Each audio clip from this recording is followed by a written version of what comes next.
the description said playing Nobody Wants to Die on PS5, and I'm just like, oh, no. Or it was either Nobody Wants to Die or Rec Room. Anyway, hello everybody, my name is Mr. Breadman. I am joined here by...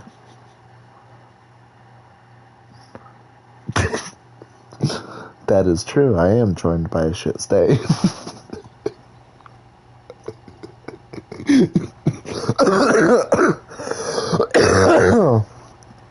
Jesus.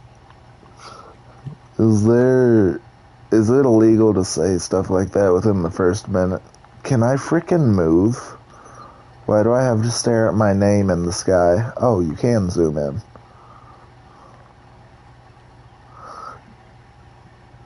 POV 30 minutes after the Taco Bell when the food finally sets in.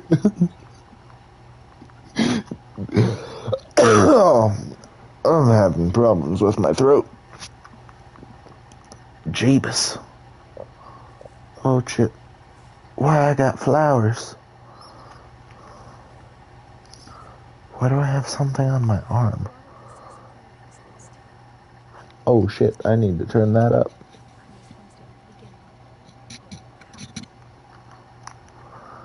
And then I need to turn Cheeto's ass all the way down.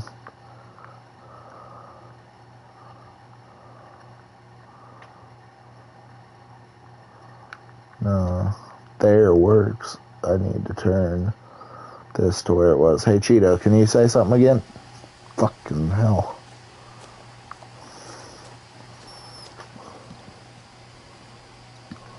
Someone had put up a chain link fence, but it looked like I wasn't the first person to hop it. Oh, fuck. Oh, no, there's no way to run in this game. Fuck. I guess if you zoom in, it looks like you're going a bit faster. Half the rooms. I wasn't allowed inside rooms. Well, fuck them. I'm gonna go in there anyway.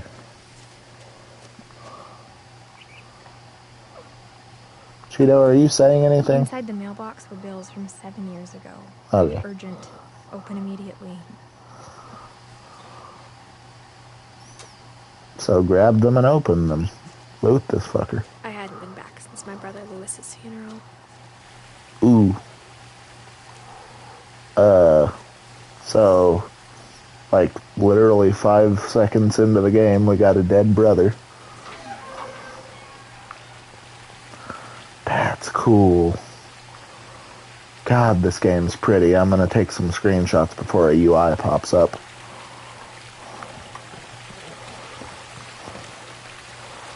Oh, look at the water. In her will, my mother left me a key, but didn't tell me what it unlocked.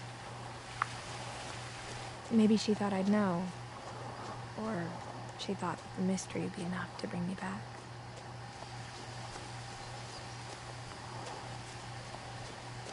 I'm gonna walk down here and try not to get myself killed. Beautiful.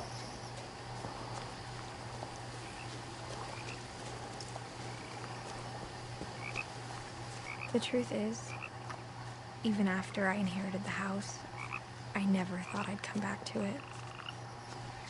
But now I had questions about my family that only the house knew the answers to.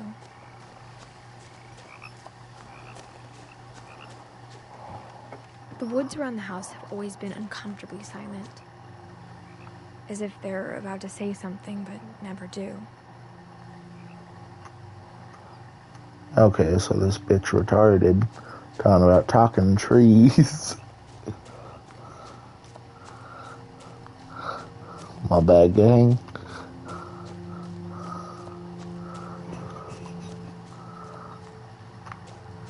I could make a joke, but I'm not going to.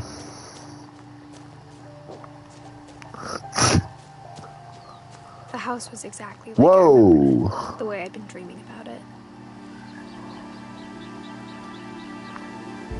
Why?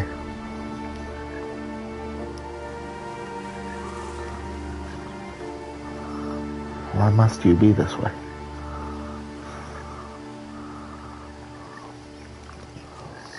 Balls.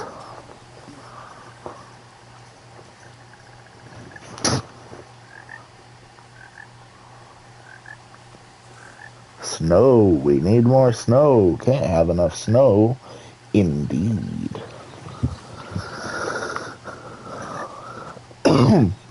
Indeed. God, I love the voice acting in Oblivion. I need to pick up that game.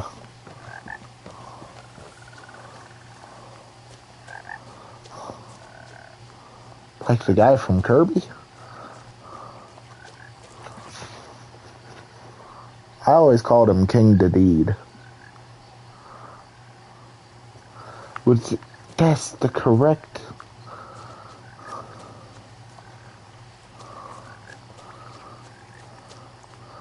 It's better than this one guy I saw that called him King Dedede. I think either that or I was just trying to butcher his name. Why is it built like that? As a Also, child, the house will made me that frog uncomfortable shut in a way I the couldn't put fuck into up? words. Now, as a 17-year-old, I knew exactly what those words were. 17 years old is still a child.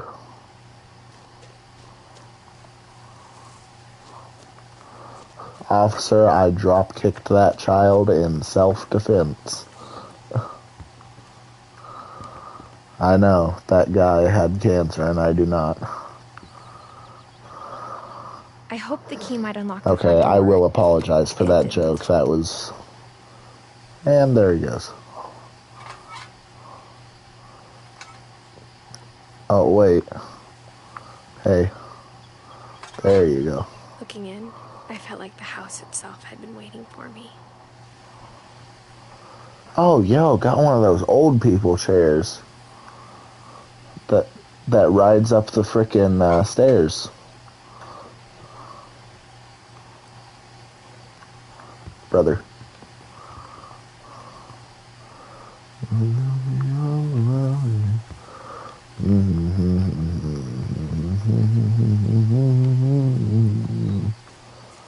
What? Oh, yeah, he's trying to achieve a glitch on his game. What is it again, Cheetah?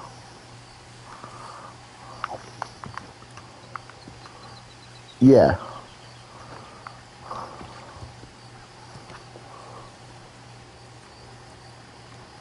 I asked Edie once about the dragon. But more Mexican. She said it had killed her husband. I was 6. It seemed like an odd joke to me, even then.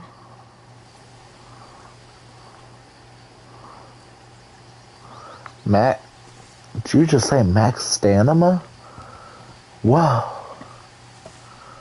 Oh, it sounded like you went Max Stanima. Oh, yeah, same. I got like a mass buildup of phlegm in my throat. God, would it hurt this game to bring up the speed? Like, apparently, because you go like 10 meters per hour.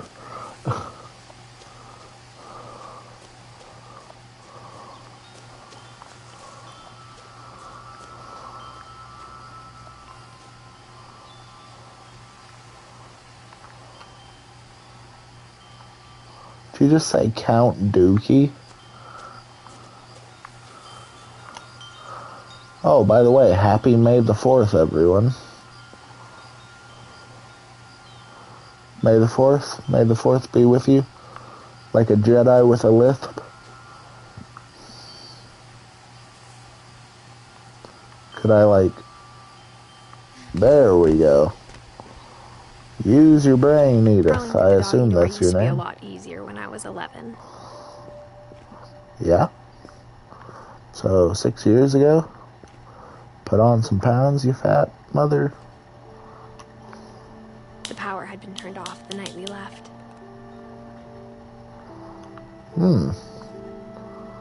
So we're gonna get some really good natural lighting or not at all. Which, Makes me afraid that this might be a horror game. Probably should have looked that up before buying it. It was only like $8 or $10 though.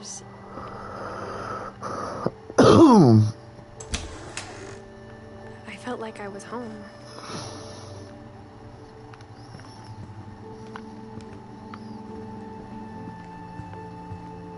The table was still a wreck from the night we left. Thought you said people hopped the fence before. I figured they ransacked the place.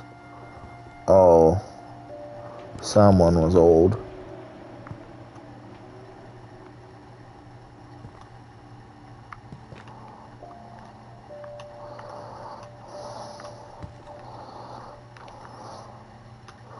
God, this game really is beautiful. Killing everyone but sparing the furniture. My mom was the only one of us who could imagine Great-Grandma Edie living in a nursing home.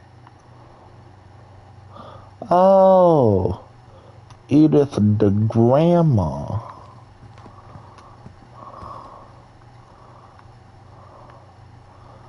Oh, this about to be sad as fuck then. Nothing in the house looked abnormal. There was just too much of it. Like a smile with too many teeth. Ugh. Oh, I hate that mental image. Cheetah, are you still there? Yeah. She goes, the house wasn't like eerie. Even the fireplace like the silence wasn't, but there was just like too much stuff around or something like that. After it sank. And then she goes, like a smile with too many teeth, and I'm like, ew.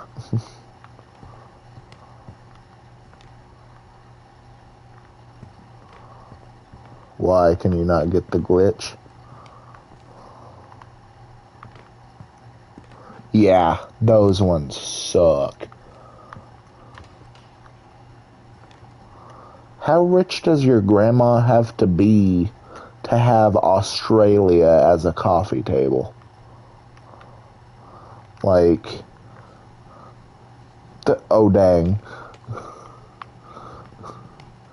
I'm gonna post that on my channel later.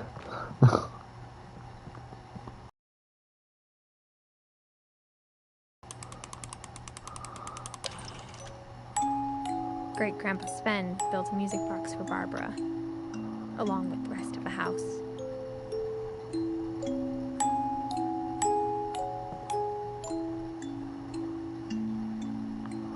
How the fuck are you giving kids creepy music? That's not gonna be like the soundtrack now, is it? Thank you. Mom always told me to stay out of the basement, so I wasn't too surprised when the key didn't fit. Damn you. Whoa. Let me investigate that. Tell me about Granny's fiddle playing days.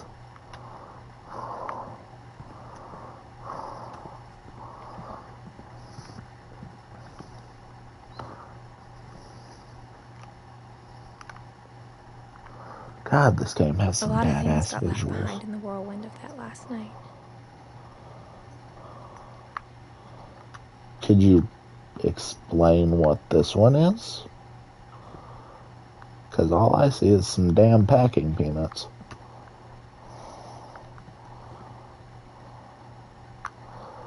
Ooh, an old kerosene lamp.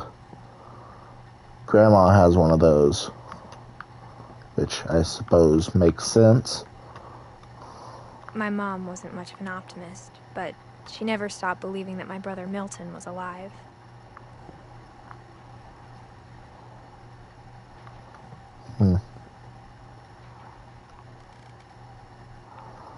God, this house is so freaking static.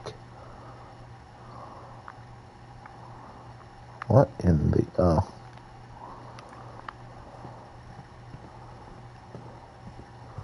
That's the creepy thing, Cheeto, like this... Instead of a family, there were just memories of one. What was that? This house is like... It wouldn't be creepy if the static wasn't so, like, noticeable.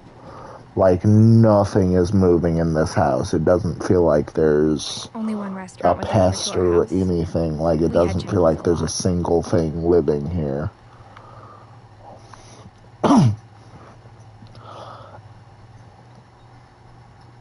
That's a good question.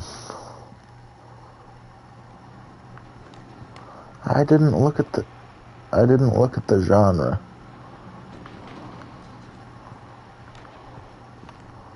After Lewis started working at the cannery, we all got pretty sick of salmon. Except our cat, Molly.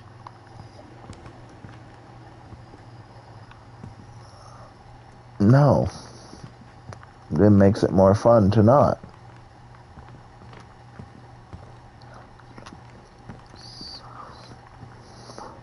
God damn, that guy brought home a lot of salmon.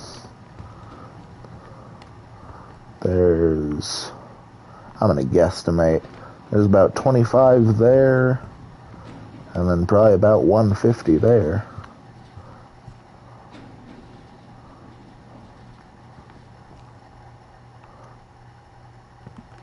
That sounded like a man. I'm gonna go over here now.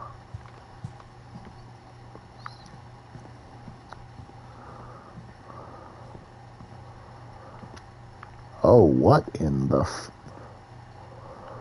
Why is this door bolted shut? I didn't even notice that before.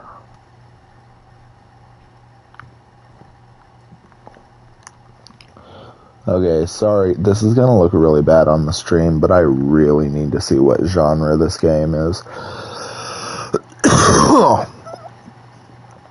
Select version, unfollow.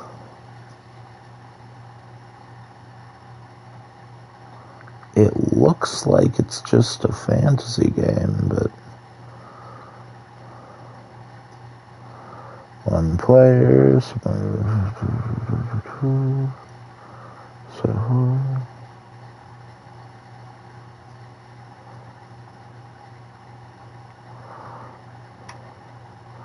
Need to favorite that one because it looks badass. Personalization settings, health, privacy, and all the other bullshit. Blood, drug reference, language, and violence. So basically, my father.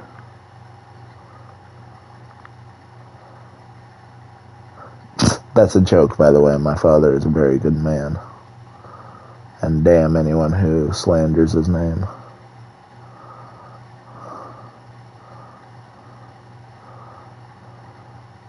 I was joking.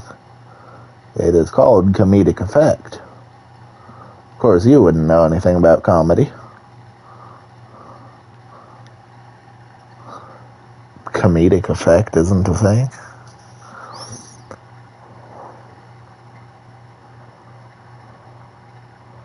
Damn you, Cheeto.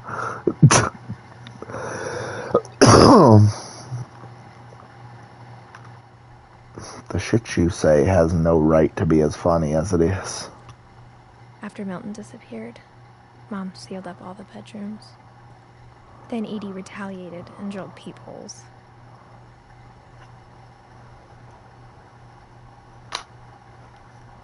Who's sending me a load of shit? I felt my phone buzz like 17 times and it was sitting right on my balls.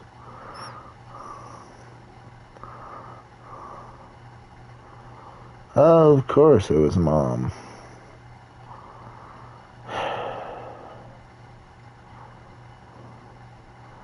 Woman, I understand you want me to draw you something, but I don't need 10 different pictures of things to draw. I love you, but please.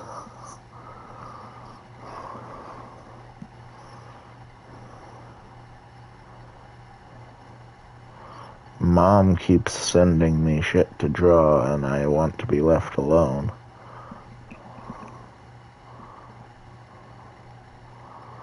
Not by you. You're fine. She's annoying. No, I'm kidding. I love my mother sometimes.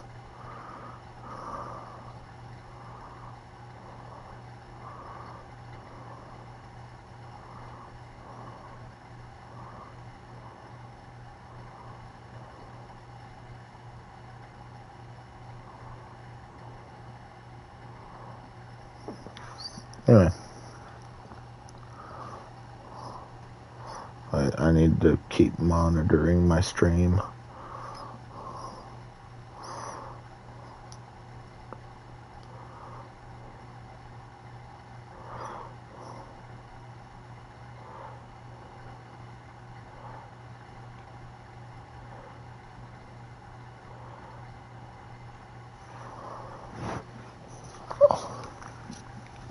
Anyway, oh right, the reason I pulled out my phone to begin with. What genre is What Remains of Edith Finch? According to Wikipedia, What Remains of Edith Finch is an heirloom book. Okay, it does not mention anything about horror. No. Someone was very into, what is it? What's the study of bugs? Son of a... I forget the name of it. It's pretty close to that. Okay, I gotta look this up.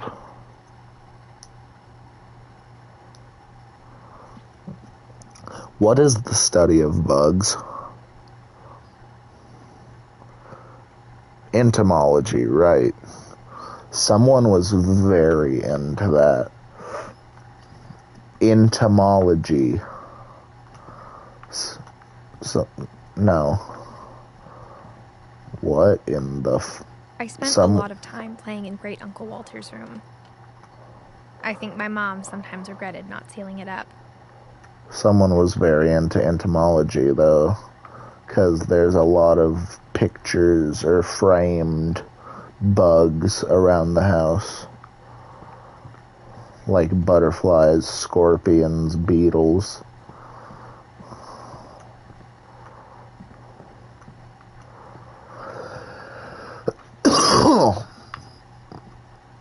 What in the hell? Whenever people ask me about my family, the first thing they always want to know about is Barbara.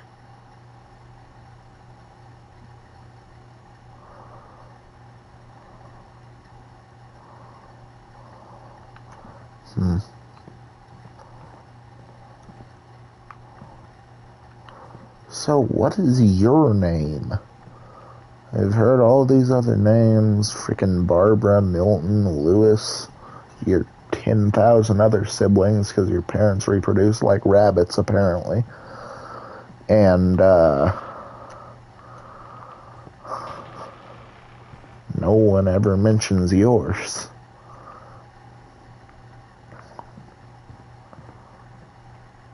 I've heard this game is ridiculously sad, though. And only about 2.5 hours long, so I expect to cry by the end of it. And if I don't, I will be thoroughly disappointed. Lewis told me there were secret passages, but I never believed him.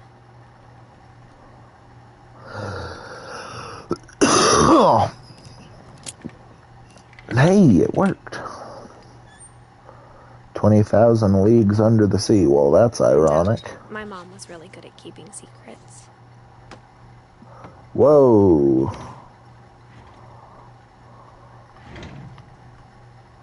Now it was time to find out what my mom had been afraid of. Holy.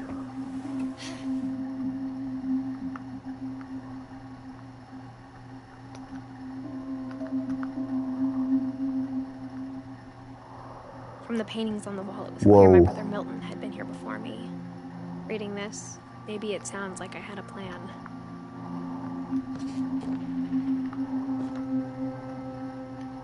But I had no idea what was behind that door.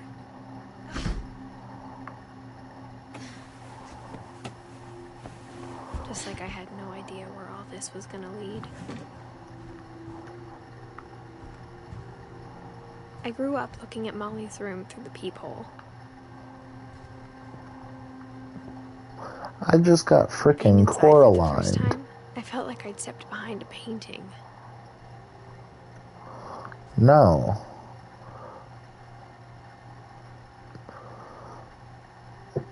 No, I just like walked through a freaking passageway into it, like crawled through. Had spent a lot of time Damn, here. crawled through an Before my area mom into another sealed the part of the doors. house. I did not catch a word of that. Ooh, dear diary. December 13th, 1947. What Dear in the diary, fuck? I'll be gone soon, but I wanted to tell somebody about what's gonna happen. It started when Mom sent me to bed without dinner. I woke up and I was starving, so I looked around for something to eat.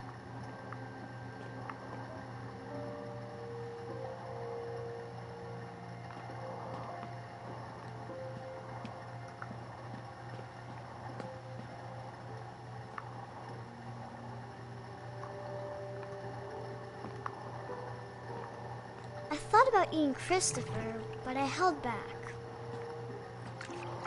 Don't eat your fish.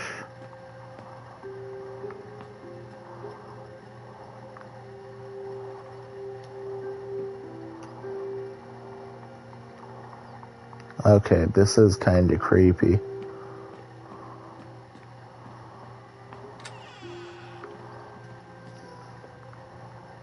I kept eating and eating.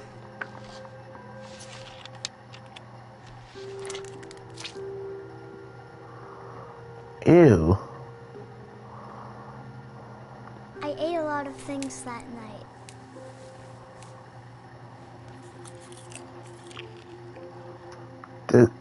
That's decorative, holly, I think, like fake. And this little girl just ate the berries off of it.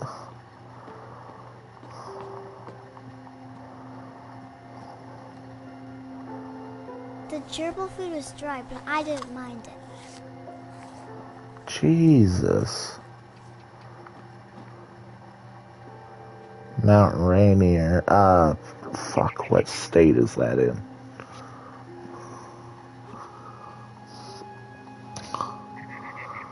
What state is Mount Rainier in? Washington. Yeah, I was asking Google, not my dipshit friend. Oh. Mom, can I come out now? Sweetheart, My bad, gang. go to sleep.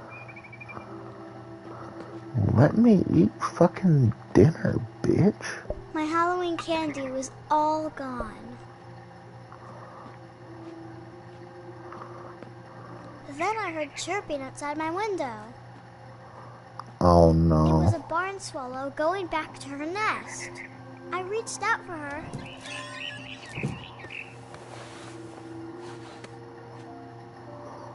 And suddenly, I was a cat.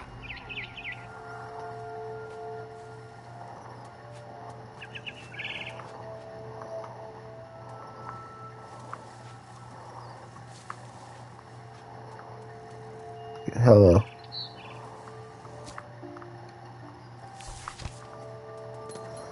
Yeah, it's working. I tried to be quiet, but the bird was really scared.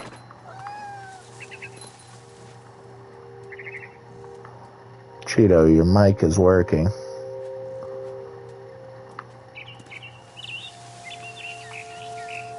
Bruh.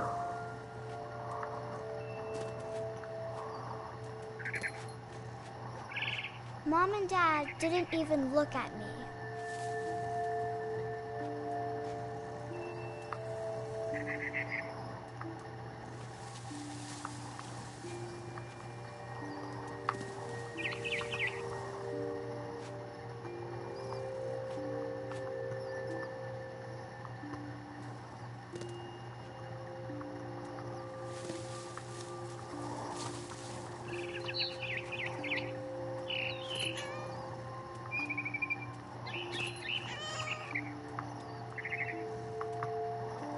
I jumped and I almost got her.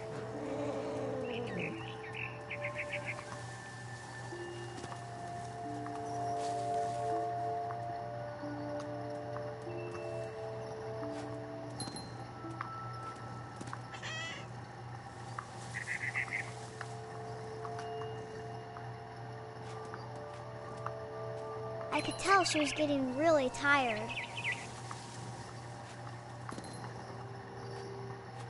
Now I was up in the big tree. I promised Dad I wouldn't climb it anymore. All I cared about was eating that mama bird.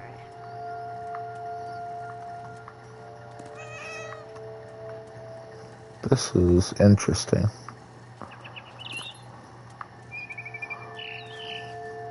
I gobbled her up. And suddenly, I was an owl. First, all I heard was the wind. Then I heard little teeth nibbling in the grass.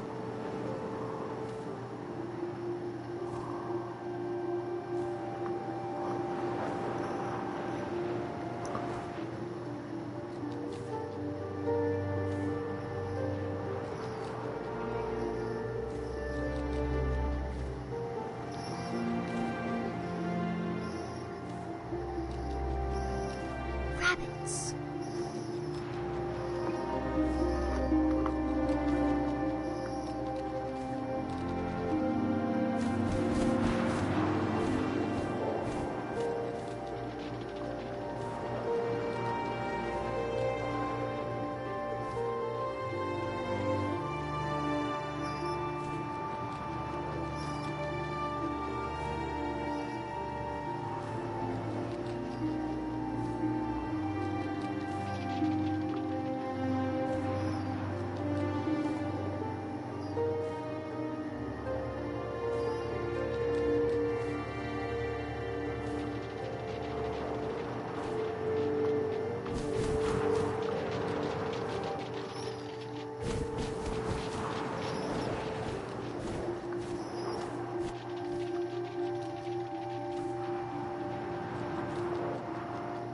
Hold on.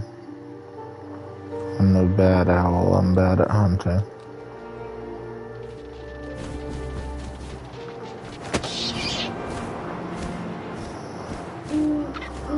Imagine his face looking up and seeing mine through my talons.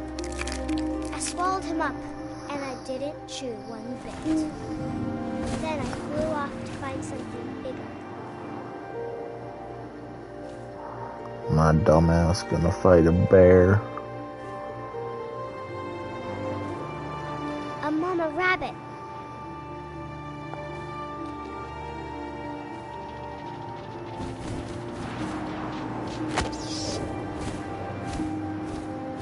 She was almost too big to carry.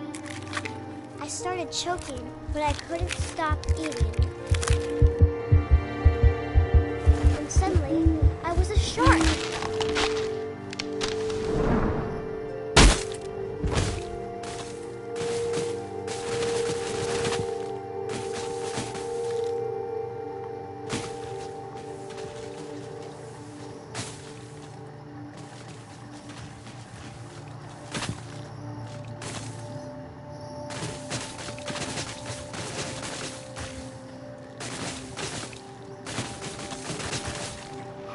I rolled off a cliff and into the ocean.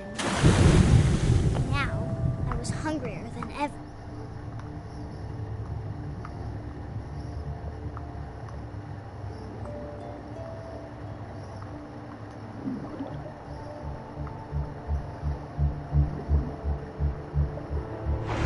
I wanted fat, juicy seals.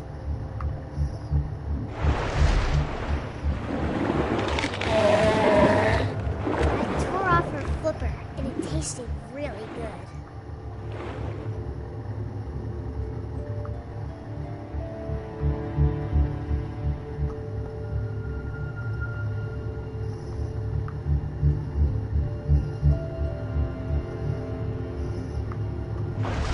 I grabbed on tight. When I was so hungry, I jumped out of the water.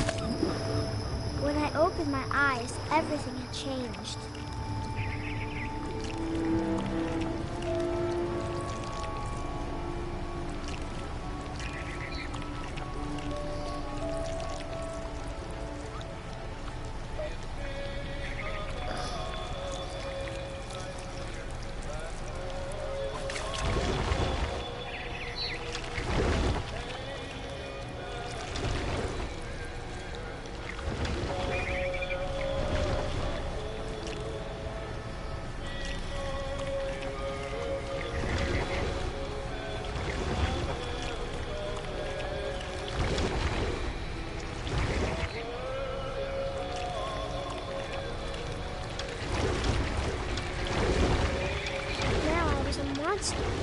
smelled people everywhere.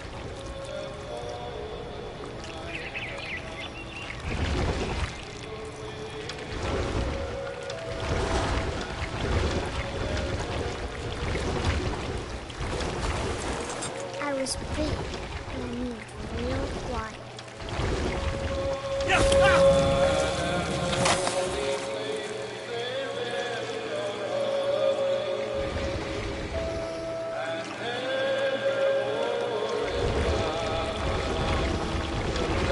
I wanted to stop, but also I didn't.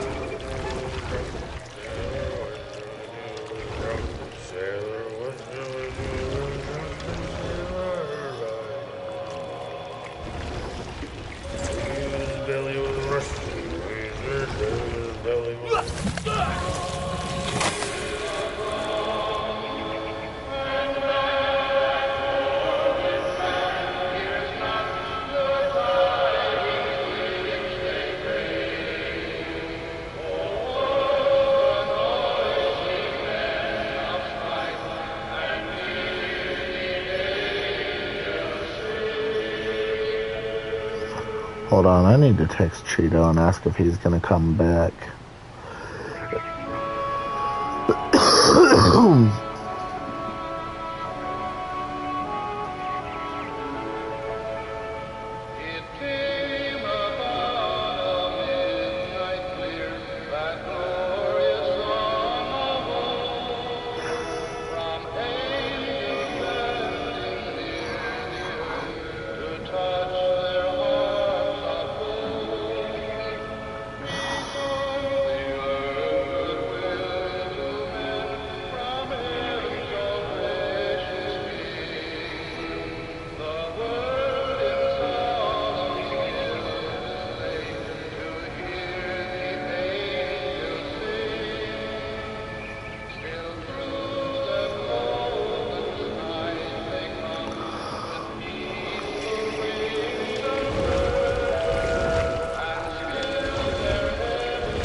Passenger, I was still hungry.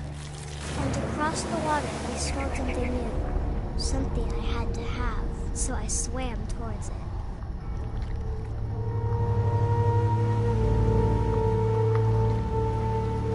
I slithered onto the sand, and the good smell went into an old pipe.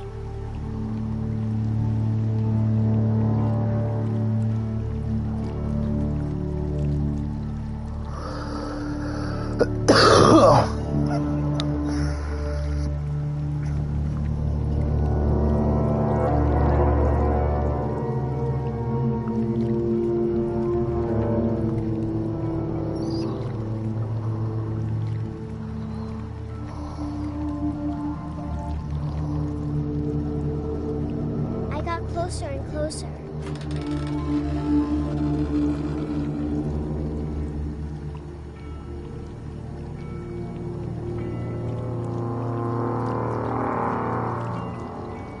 All of my stomach started growling. And suddenly, I was me again. I held my breath for a long time, but I couldn't hear anything. I think it's waiting for me to fall asleep. But it's not going to wait much longer. It needs to feed, and we both know I will be delicious.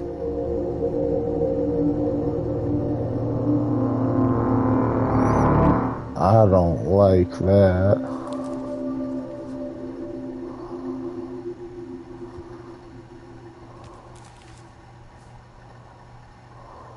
I'm not sure if I believed all of that, but I'm sure Edie would have.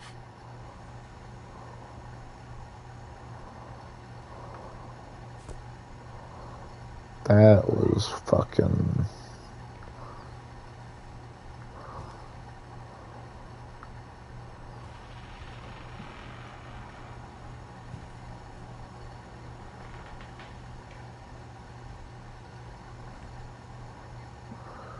She was 10 when she died?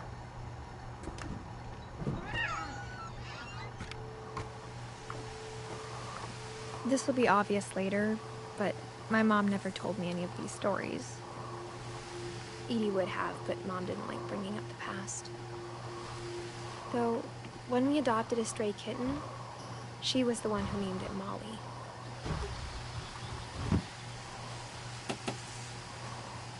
I spent a lot of time in Great-Grandma Edie's room.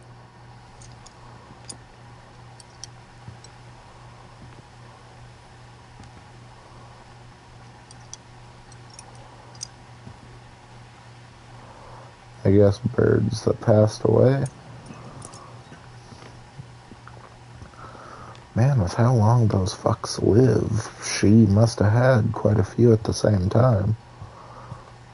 Louis died a week before we left, but Edie had already started to memorialize him.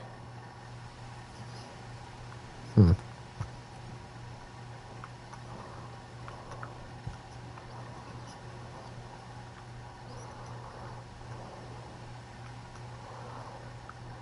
room is like a museum.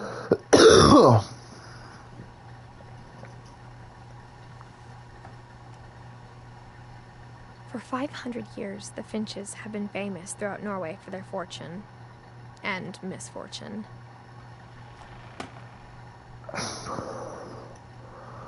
Yeah, I was trying to fucking...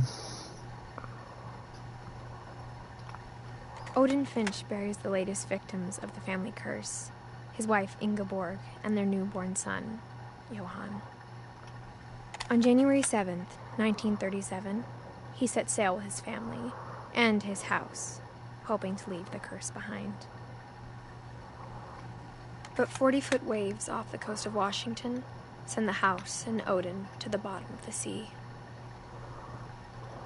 Odin's daughter Edie, with husband Sven and baby Molly, step ashore on their new home, Orcas Island. Odin Finch is the first to be buried in the new family cemetery. His daughter Edie is already dreaming of a new Finch house.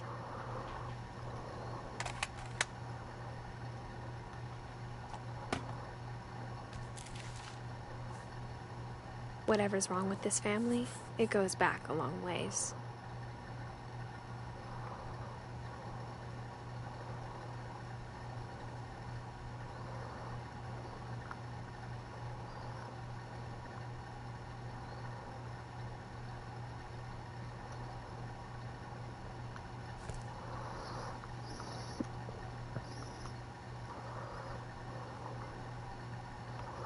Whoa.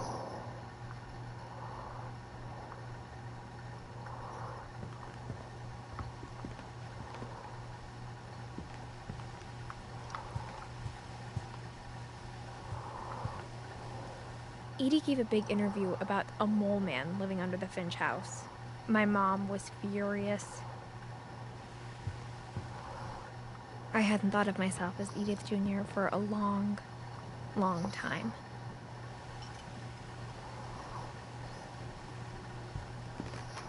One summer, they evacuated the island, but Edie refused to go. For a few weeks, she was a celebrity.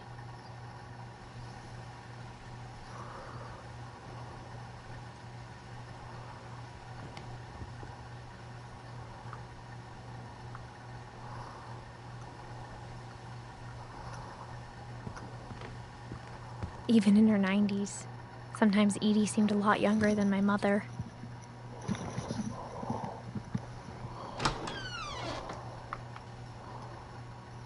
Oh, no. The only trace Grandpa Sam's first wife, Kay, left on the house was the pink bathroom.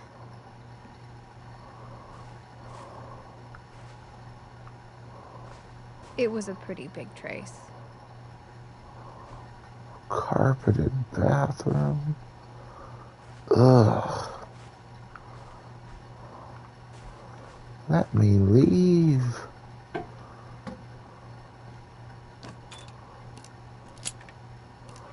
Really, behind the toilet?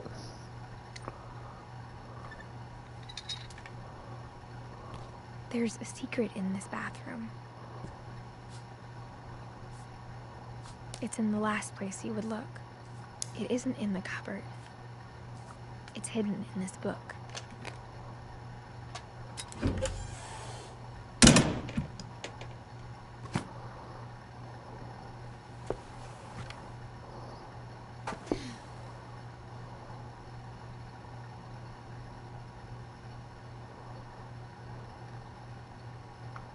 Sven gave Sam an old camera he'd refurbished. He never put it down.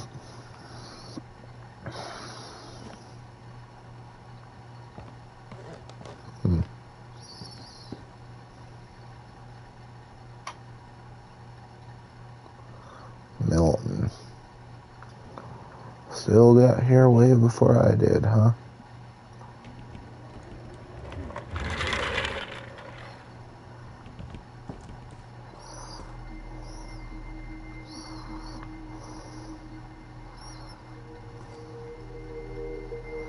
No.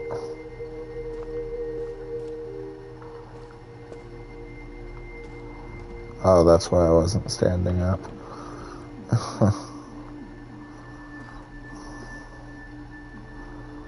How young was Milton?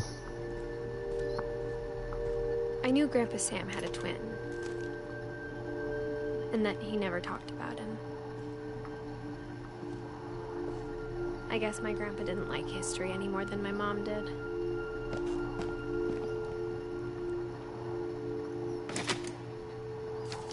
Hell yeah. How I Want to Remember My Brother by Sam Finch. The thing I remember is that when he made up his mind, that was it.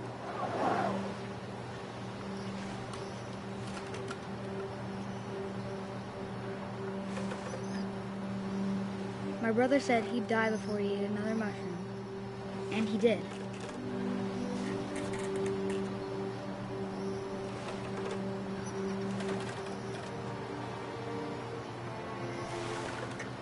At Barbara's funeral, we swore we'd never be afraid again, and he wasn't. I think Calvin always wanted to fly.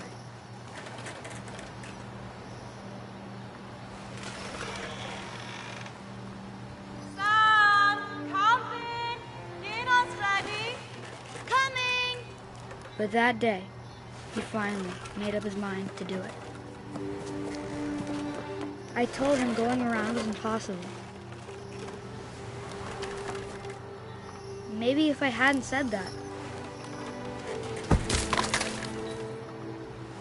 Calvin, I'm not gonna tell you again. Maybe if the wind hadn't picked up, then maybe he'd still be here. But I doubt it. I think he'd already made up his mind. That's what I want to remember about my brother. No.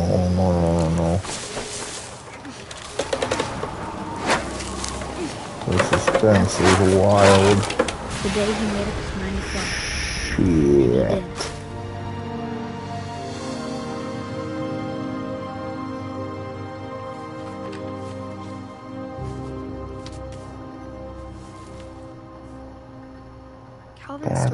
strangely familiar.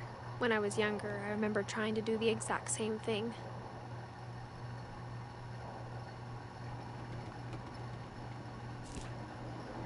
Man.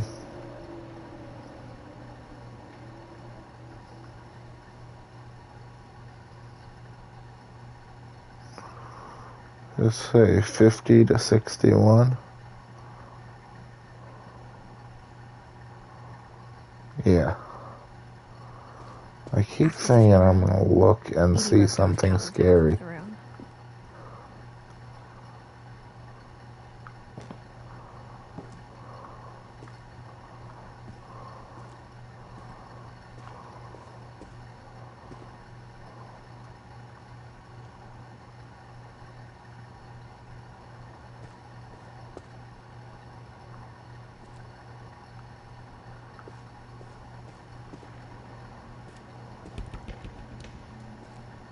Mom said Grandpa Sam enlisted at 18 and never set foot in the room again.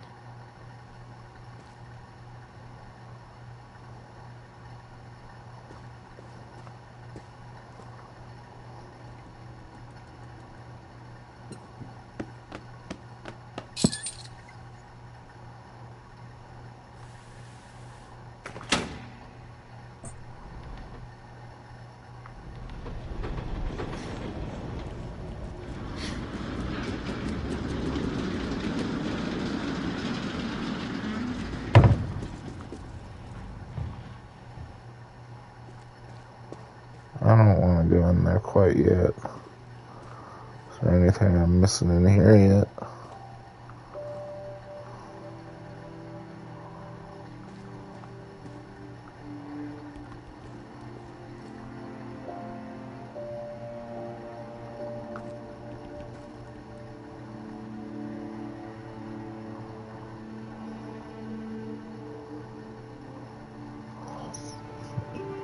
Same, like, the sides of the room are exactly the same, except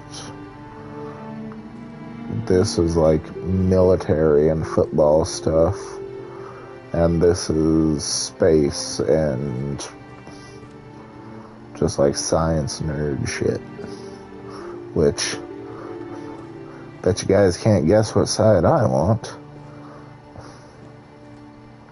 Like, I fucking love space. Space is badass and scary all at the same time. And depending on who you ask, I'm badass and scary.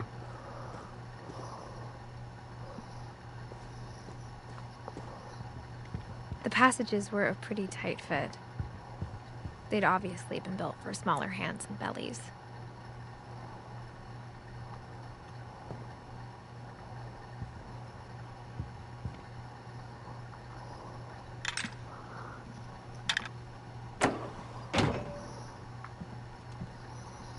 Okay, so here's a way back into the main area.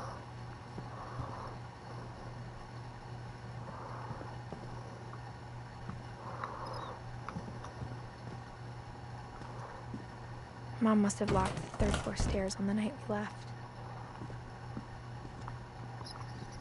Man, Mom sounds like a bitch. Edie's father, Odin, built the original house.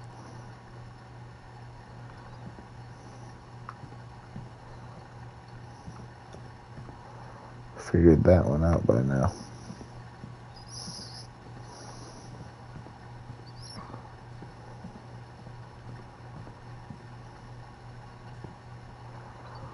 Calvin and the other one, Edith.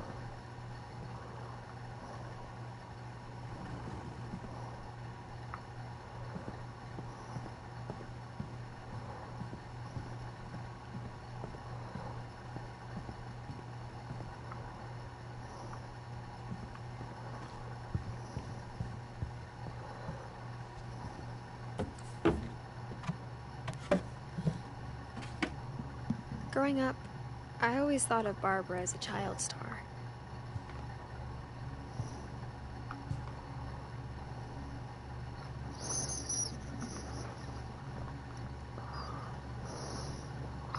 God, That little shit stain was full of herself, wasn't she?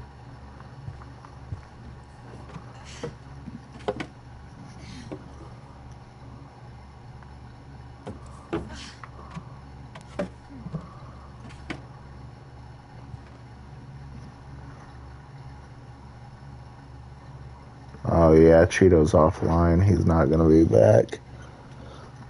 So go follow him on Twitch at HydroCheetoFB. He deserves thought it. about how hard it must have been for her afterwards.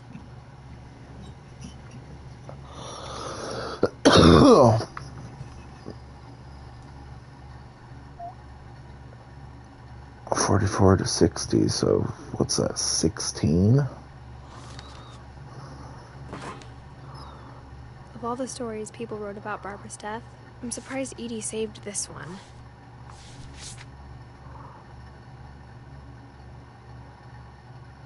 Old Jack here with another ghastly tale inspired by America's most unfortunate family. I'm calling it The Surprise Ending of Barbara Finch. As a child star, Barbara was famous for her scream. Now at 16, she was all washed up. A has-been. But in a lucky break, she'd been asked to perform her signature scream at a local convention for monster movie fans. It was just the boost her career needed. Unfortunately, her scream hadn't aged well. Getting better. I think you just need the right motivation. Her biggest fan and current boyfriend, Rick, was about to demonstrate when... Now that was a great scream. It was Barbara's father, Sven. He'd slipped into a table saw and had to be rushed to the emergency room. So Barbara got stuck babysitting her youngest brother, Walter. Her convention comeback was canceled. Okay, I'm hearing frustration, but I'm not hearing terror. What if I tried... A gang of hoodlums in Halloween masks have been terrorizing Orcas Island tonight. Police are urging residents to... That came from the basement. You're right! Also, I loved your delivery on that. Why is your basement door locked? Because my dad likes making puzzles and secret passages. There's a key hidden in the music box. The secret is to keep winding and winding until finally the key pops out. Thanks, babe. I'll be back in a sec. 20 minutes later, Rick hadn't returned. So Barbara went to look for him, right on cue. She reached for the music box.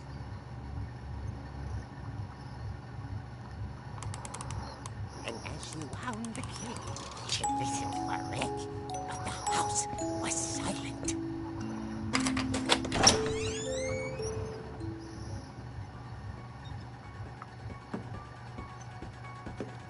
Rick?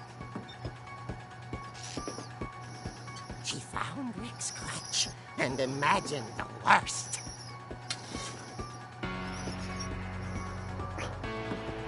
The fucking Michael Myers music.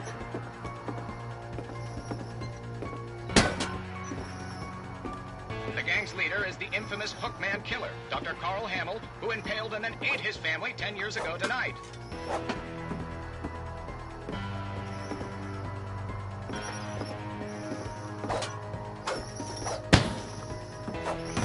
He's just being a dick and trying to scare me, so he gets my screen back, isn't he?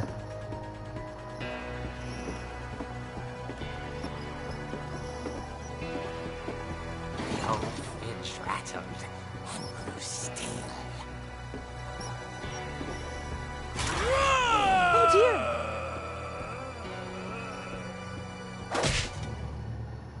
Oh! Rick? Barb, relax. I was just trying to scare you to help you find your scream. Well, I'm not scared, Rick. furious. Then act furious. All I'm getting from you now is that you're hurt and confused and you... She threw him out, but she kept a little something to remember him by. Barb, have you seen my other crutch? And she was still holding it when she fell asleep watching the late picture show. Hours later... Barbara! Walter, what's going on up there? Ah! Okay, I'm coming up, but if this is a trick, you're dead, Walter.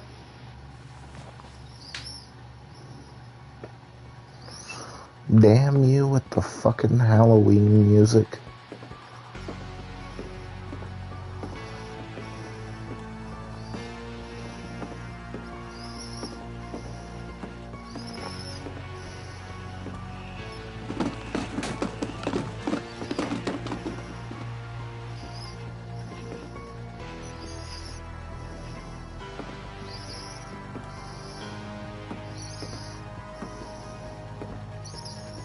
Is this it? No. Walter, are you there? Walter vanished, but his bedside radio was still on. Orcas Island police describe the man as 6 feet tall, with a steel hook for a hand. Residents are urged to lock all doors and windows and notify the police of any suspicious activity. Barbara turned, saw the hook man, and was speechless. He was quite smashing. And he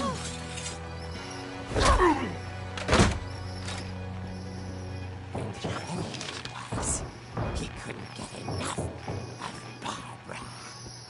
Okay, Barbara, there's gotta be another way out of here.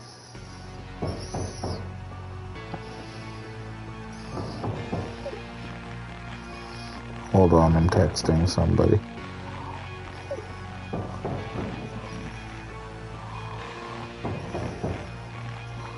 I also need to check the percentage on my controller.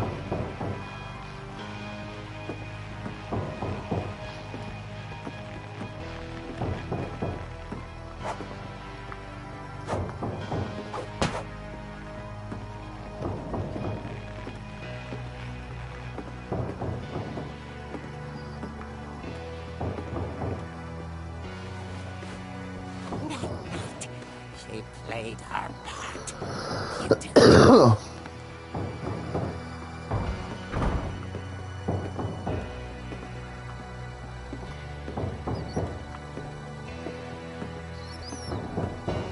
She thought about abandoning Walter, but just couldn't do it.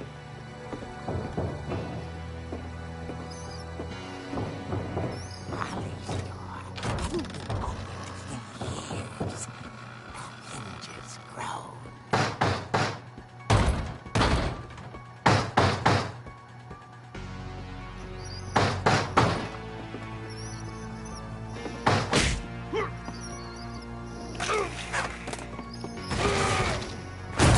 He wasn't moving, but she sensed the story might not be over yet.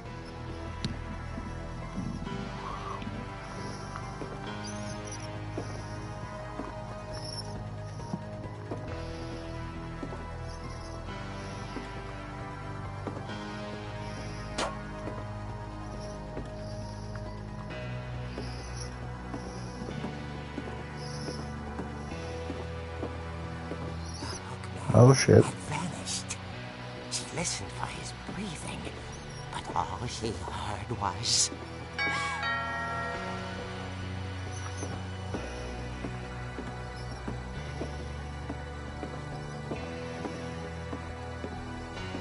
At the door, she heard whispering. It was coming from inside the house.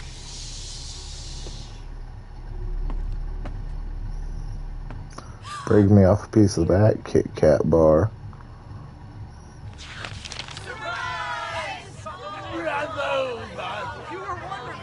Damn you. The monsters had come to surprise her.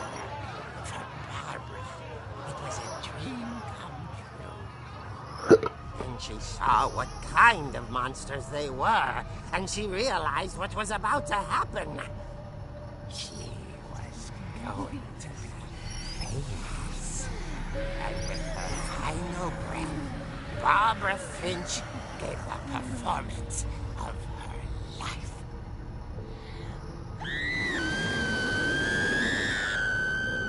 I wasn't there myself, but I hear Barbara was magnificent. Poor girl. She had a taste for stardom.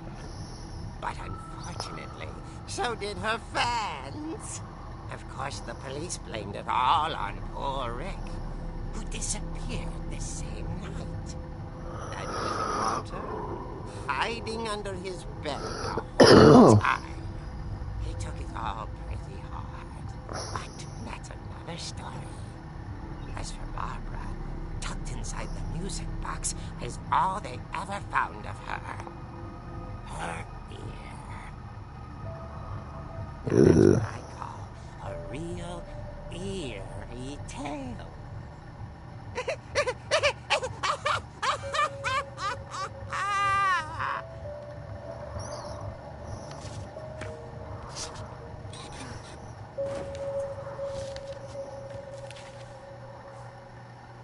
Edie told me all Barbara wanted was to be remembered, as absurd as that comic was. Maybe what Edie saw was a happy ending.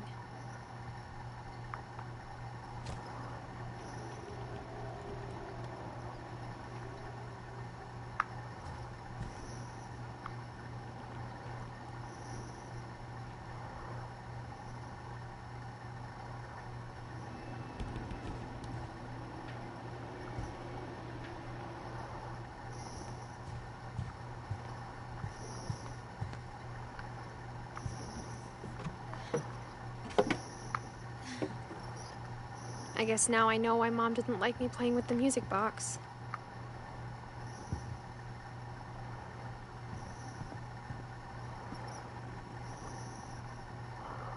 Where was the music box?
You knew there was no power and you Mom didn't... said the basement was off limits, unless I wanted another tetanus shot.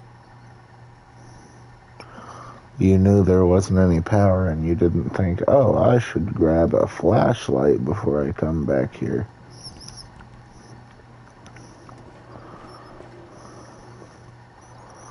I don't think you're near as bright as the rest of your family. I saw Edie sneak down to the basement once, carrying packages. I thought maybe she was hiding presents.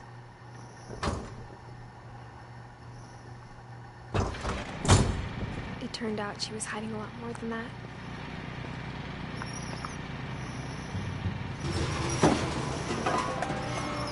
Bodies.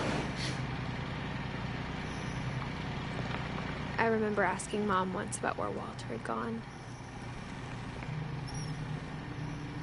She said after Barbara died, he got as far away as he could. If there's a pattern in all these stories,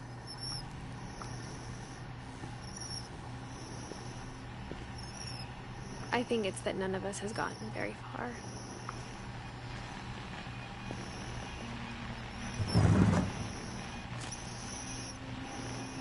Goodbye, everyone. I can't believe I've been down here for 30 years. On that first day, after the shaking started, I didn't think I'd survive a week.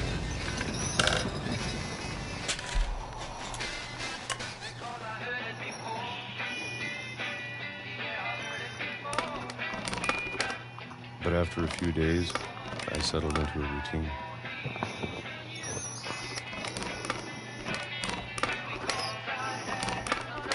That's what kept me sane.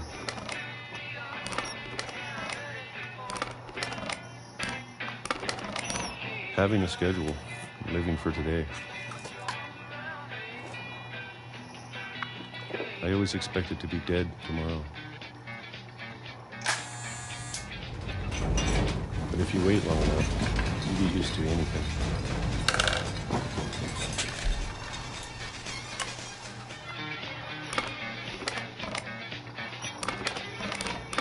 Even a monster on the other side of a door starts to feel normal.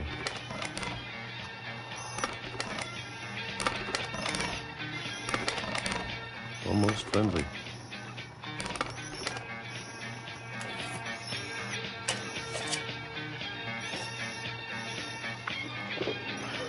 And then one day, everything just stopped. Whatever that thing was, it was gone. Maybe it got tired of waiting. Or maybe I just got tired of being afraid.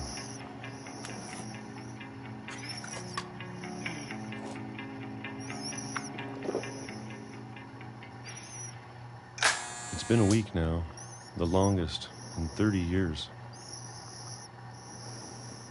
I'm done waiting. I have to leave while I still can.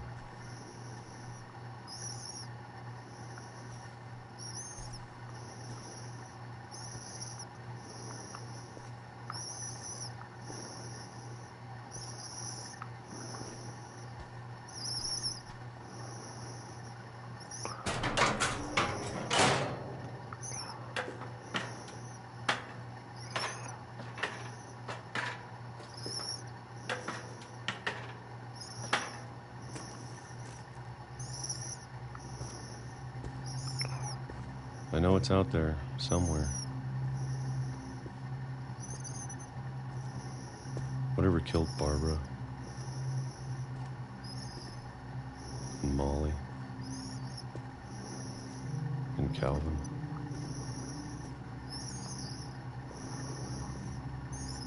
Maybe this is all a mistake. But I need to stop living the same day. Even if it kills me.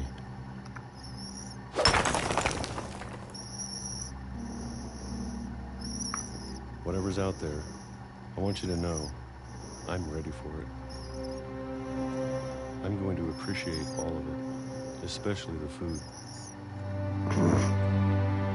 I don't mind if I only have a year left. Or a month. Or a single week.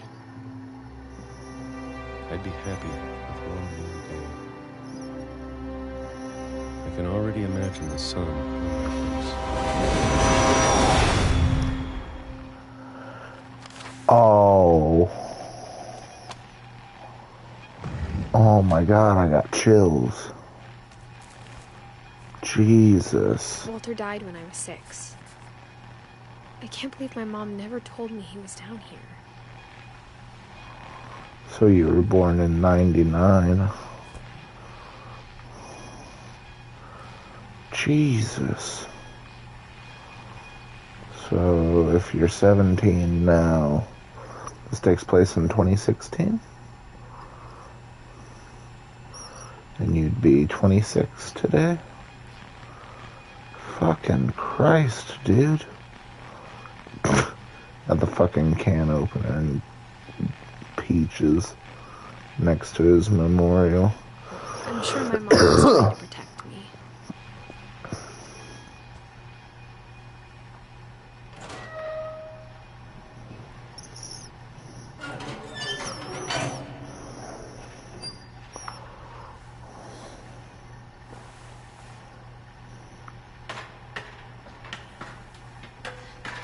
Maybe she was afraid I'd end up like Walter.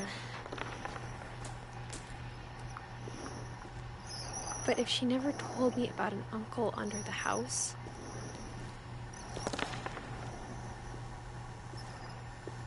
I can only imagine what else she was hiding. Oh, I just realized that's the mole man. I don't want to make the same mistakes she made.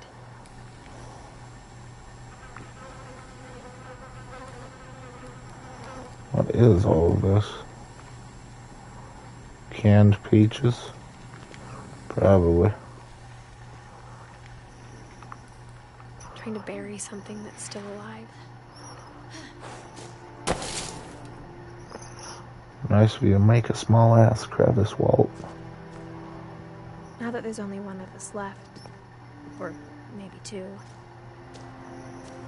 I thought it was time I heard the stories for myself. And found out what happened to everyone else. But now I'm worried the stories themselves might be the problem. Maybe we believed so much in a family curse, we made it real.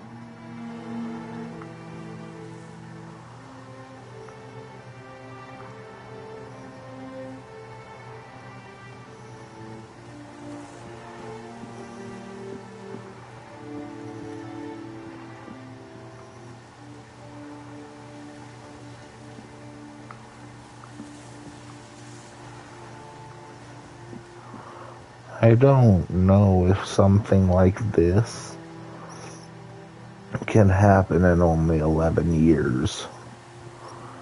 I think that motherfucker had a heart attack. I don't know if I should even be writing this. That's not good. Maybe it'd be better if all this just died with me.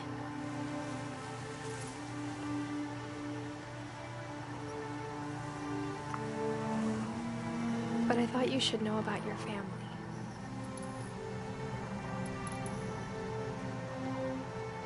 And the history you're a part of.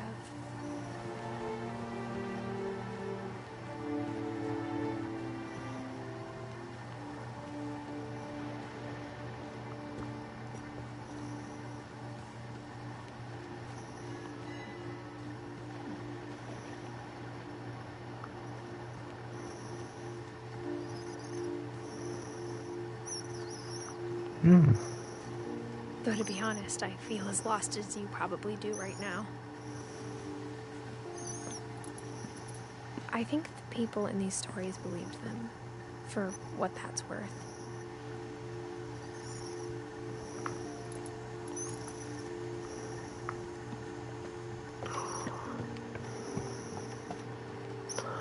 In that case, your family has a long-ass history of schizophrenia. Like, yeah.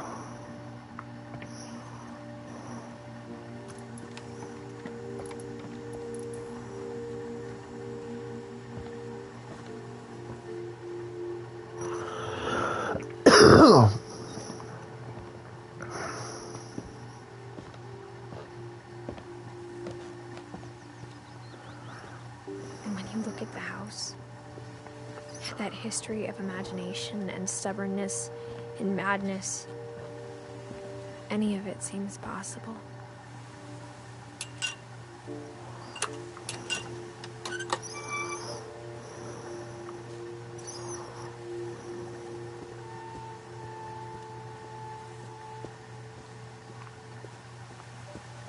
I think we've been surrounded by death for so long, we've just gotten used to it. Ain't that the fucking What kind of family truth? finishes building a cemetery before starting the house?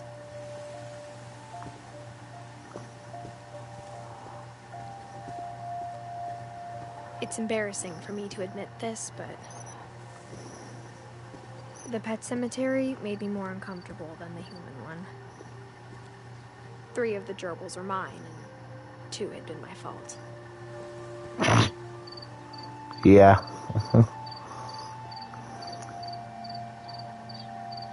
Sven built the house, but it was Edie who designed the cemetery.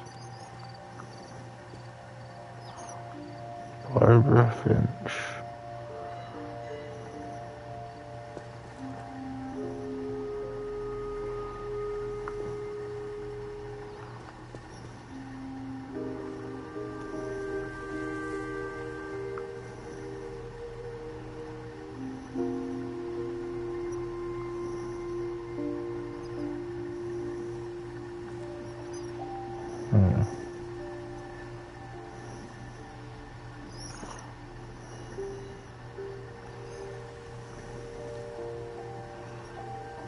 Yeah, 1950 to 1961. Molly, 37 to 47. I'm sure Odin's monument had been Edie's idea. My mom was always trying to move on, but for Edie, the past never went away. She could see it poking out of the water at low tide.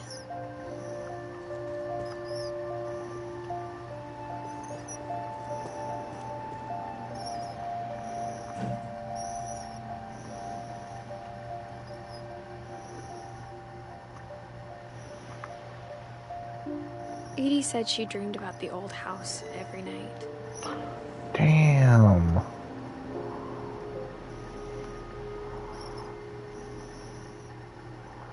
Yeah, I see the house at the end of the tunnel.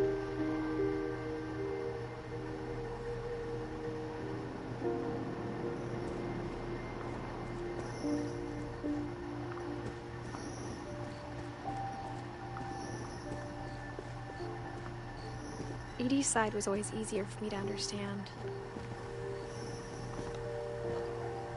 But the older I get, the more I can see where my mom was. Her dad had been pretty strict, but it wasn't enough to save her brothers. She was just trying to do better.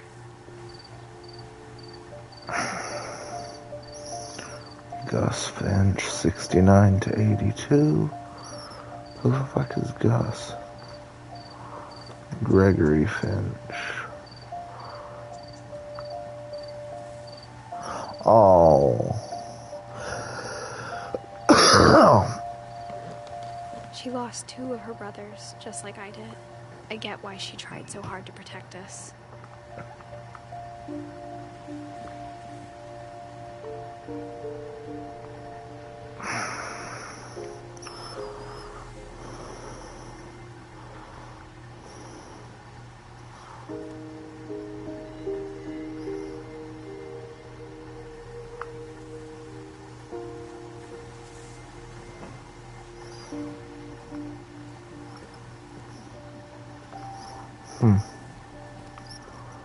I could not tell what that said. There's so many things I wish I could ask my mom now.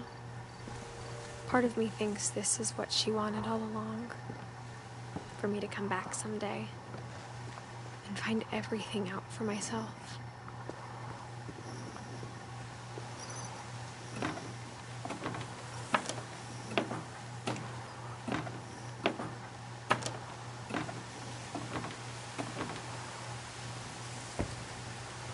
But looking back on it now,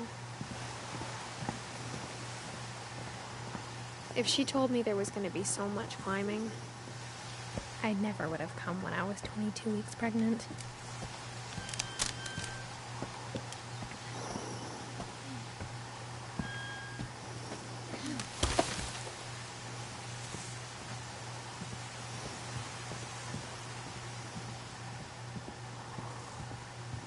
So I never met she's Chris, married, but hopefully. I think he and my mom had a lot in common. Seems like it, doesn't it?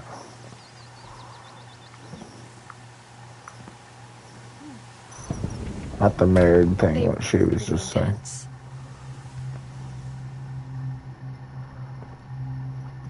Sam spent his life shooting photos, but Mom said he got nervous being in front of the camera. I guess we're all afraid of something.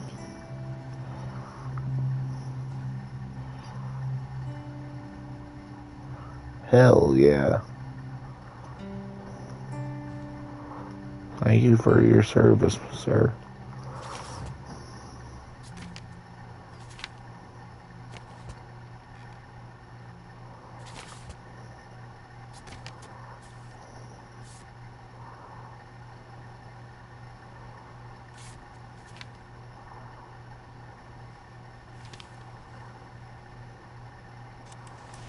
Dawn, I promise, you'll never forget this weekend. Yes, sir. These memories are gonna last a lifetime. Hmm? Am I gonna have to shoot anything? It's a hunting trip, Dawn. Shooting is strongly encouraged.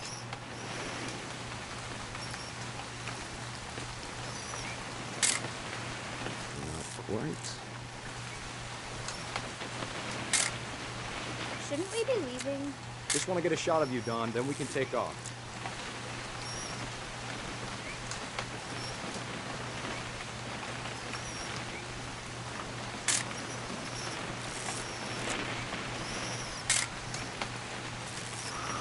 I have a fucking flashbang. I'm over here, Dad.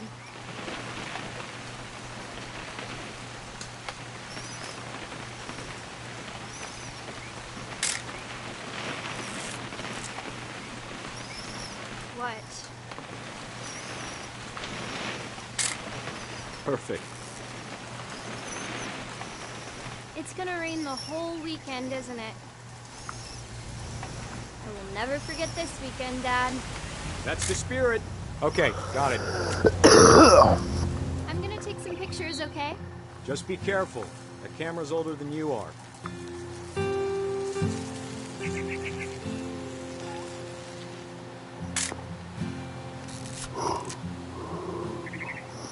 You're right, Dad. It's starting to clear up. Still freezing, though.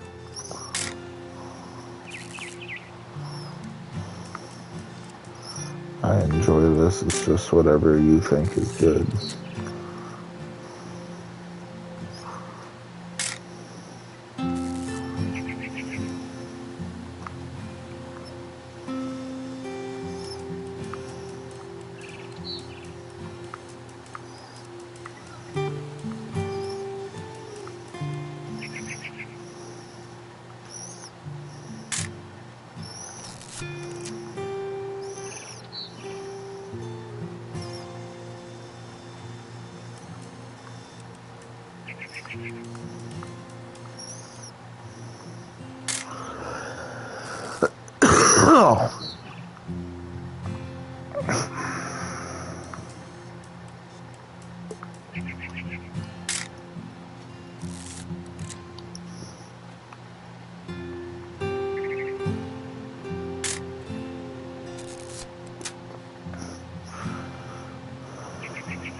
Definitely should not have drunk all that coffee.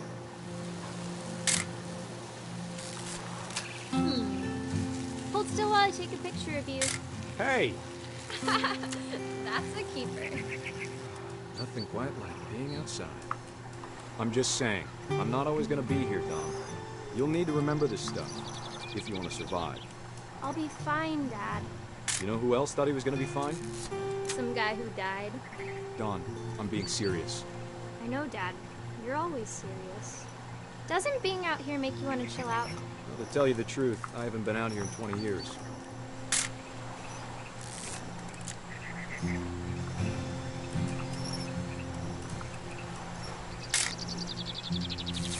Last time I was with my brother Calvin. Man, that was a great trip.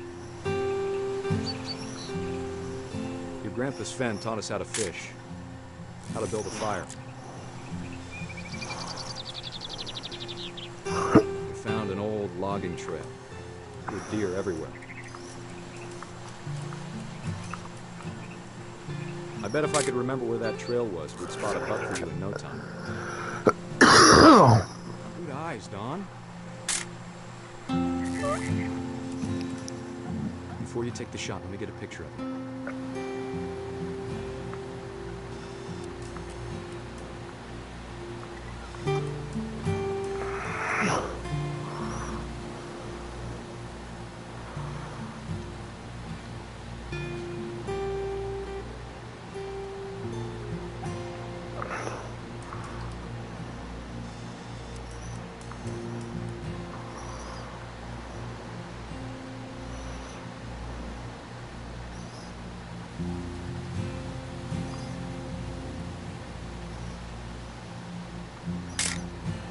I'm over here, Dad.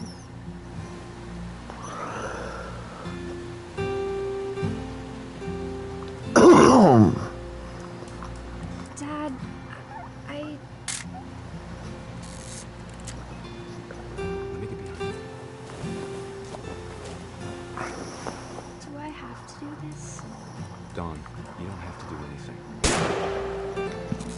Great shot, Dawn!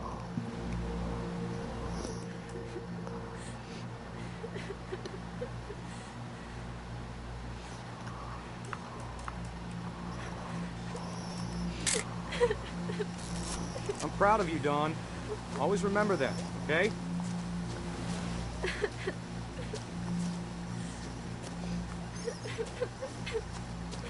Dad, it's twitching.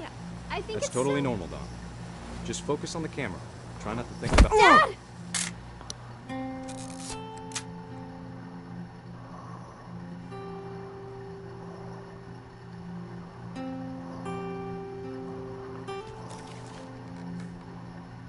Of all these stories, that's the one I wish most that my mom had told me.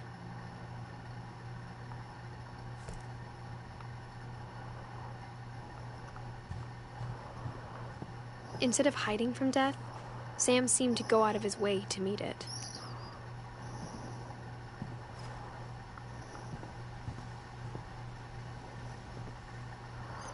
Mighty hunter.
After Sam died, my mom and Edie got really close.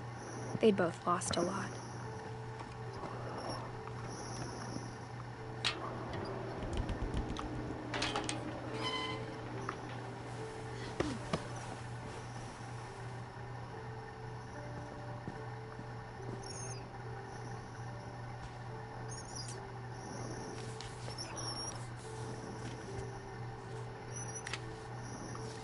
Dear Kay, do you remember the way Gregory used to laugh when he thought he was alone? Like something funny was happening, but only he could see it. I think he saw things the rest of us don't.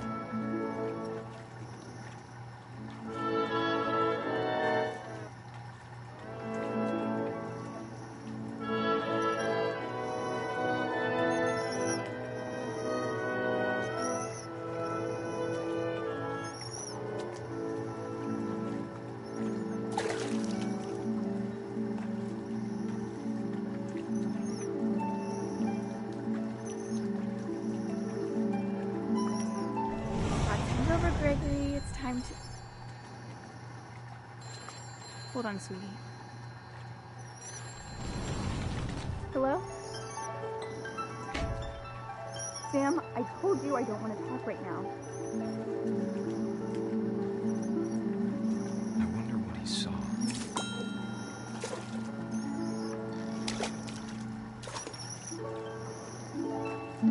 What his world was like.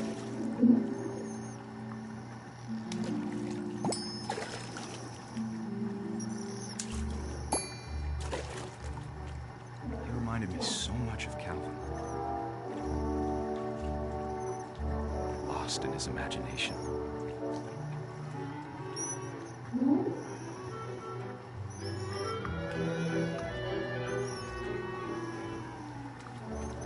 Whatever it was he saw.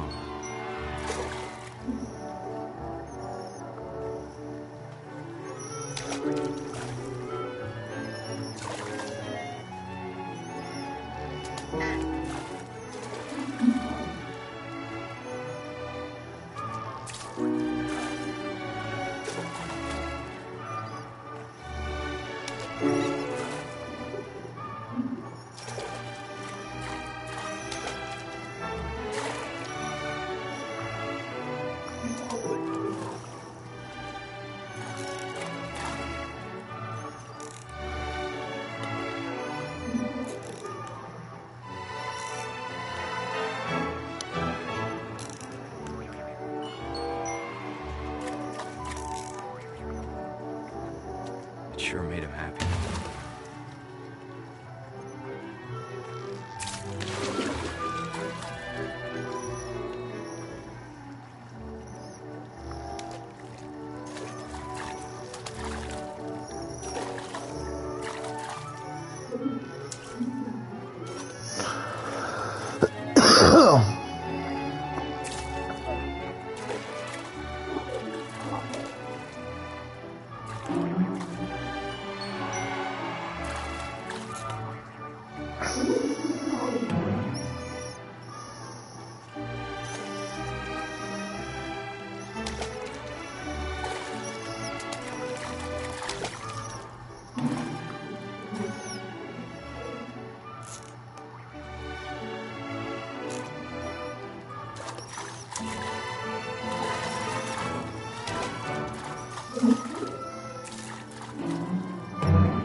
Sorry about that, Gregory.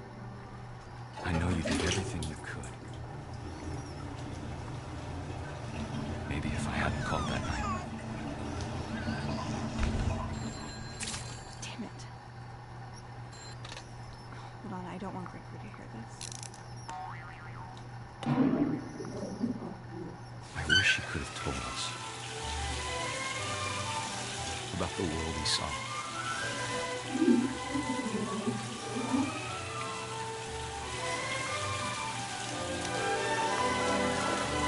There's so much I don't understand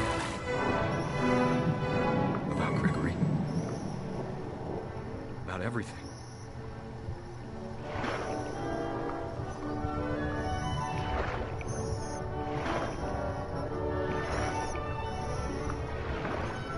But I know what happened wasn't your fault.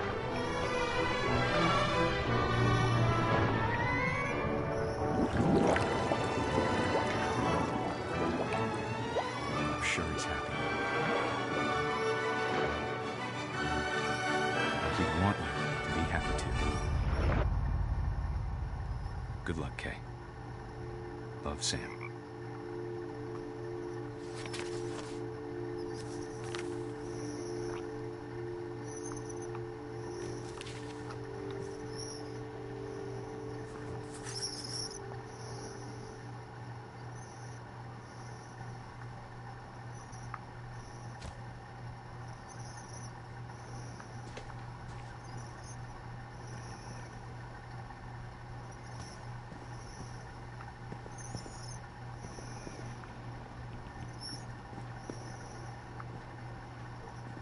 I can't imagine my mom ever writing poetry, and yet...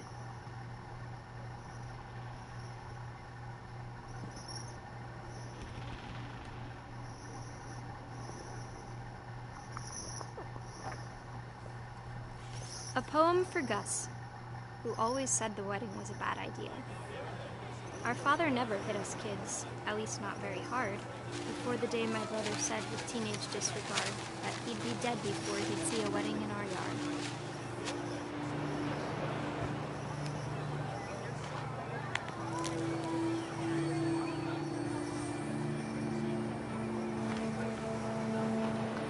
My father made him come, of course, but Gus stood far apart, just flew his kite and bottled up the storm inside his heart.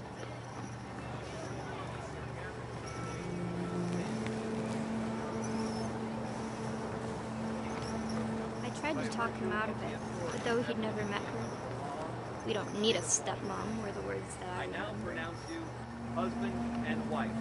You may kiss the bride.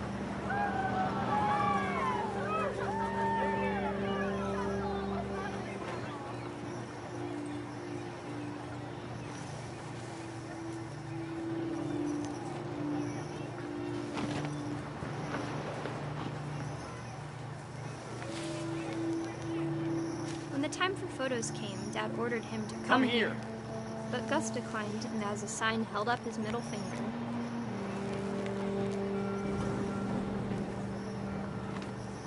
Okay. Good for him, I guess.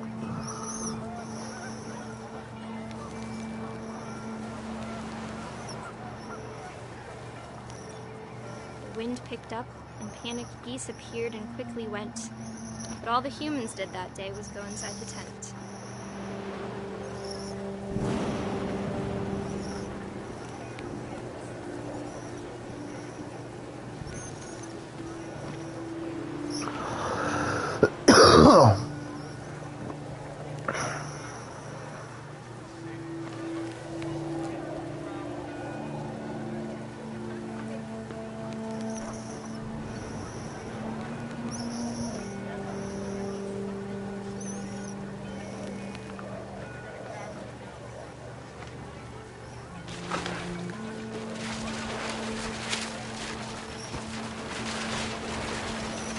The rain came down in buckets then, but no one seemed afraid that nature might destroy the tent our dad had crudely made.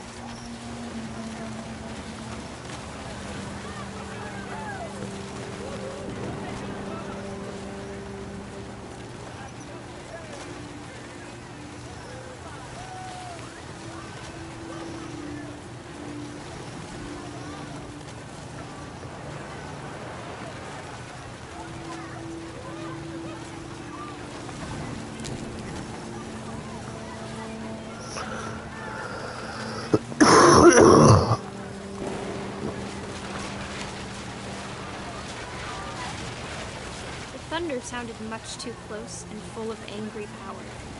But all my father said to this was, "Make the music louder."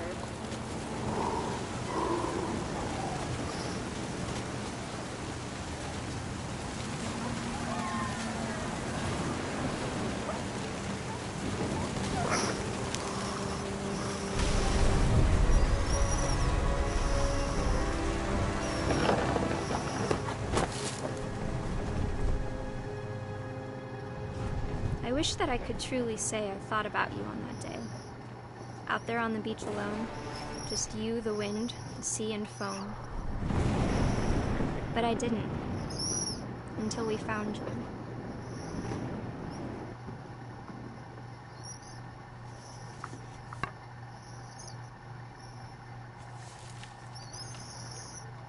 She never talked about him, but Mom told me once if I was a boy, they were going to name me Gus.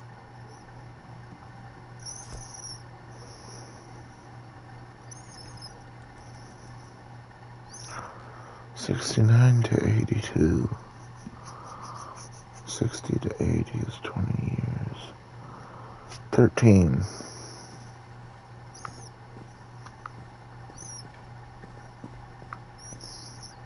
Far too young to fucking die. My mom moved up to the loft after her brothers died. Hell, old is too young to die. At the time, it was as far away as she could get.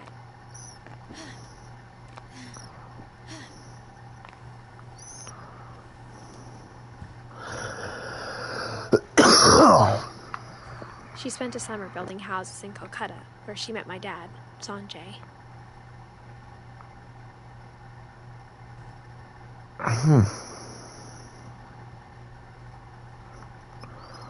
My mom moved to India a week after graduation and got a job teaching English. Louis was born a year later.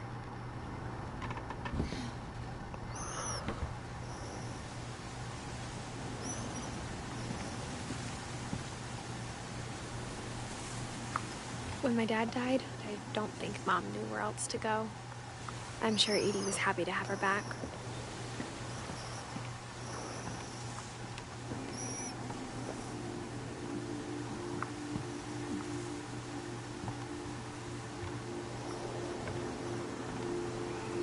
And to see kids in the house again. The house had to get a little bigger, but Edie was used to that.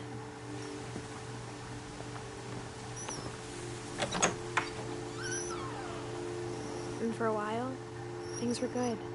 Almost normal, but it didn't last.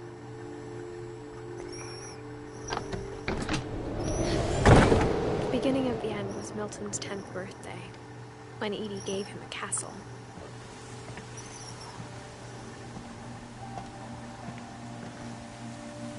We'll go up there in a minute.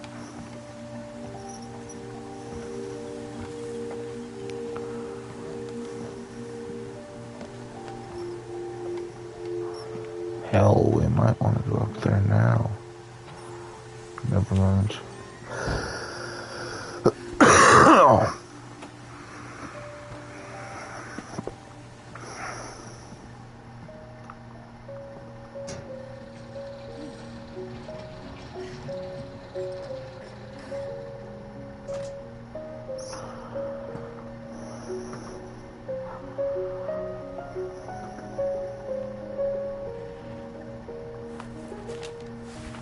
Milton Finch in The Magic Paintbrush.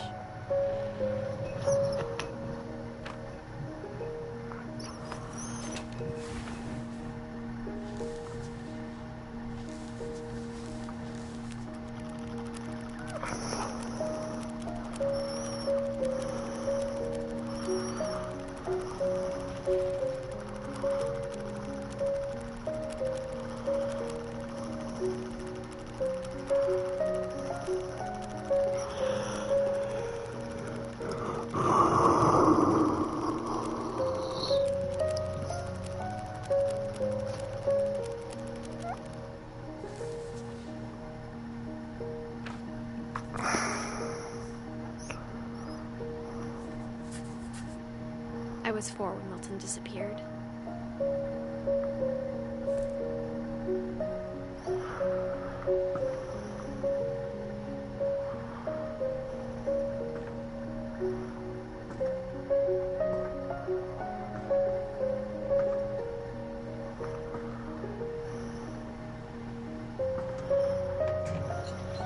Mom spent months searching for my brother. Then she sealed the doors.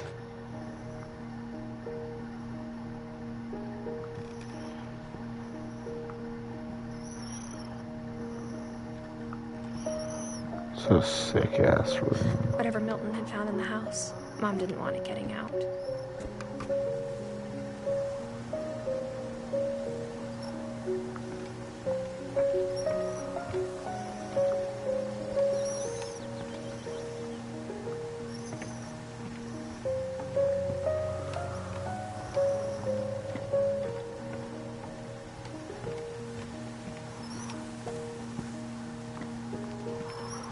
This is starting to, like, hit a little closer to home for the character we play as. Kinda hoping this game wraps up soon, though, because, Mom definitely blamed Edie, but I think Louis blamed himself. After he graduated, he just spent more and more time in his room, until Mom got him a job at the cannery.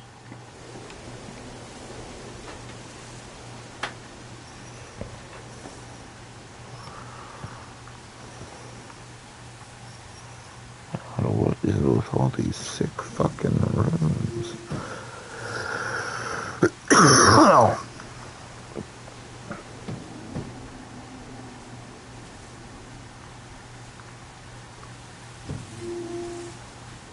There we go. I don't know why that wasn't working.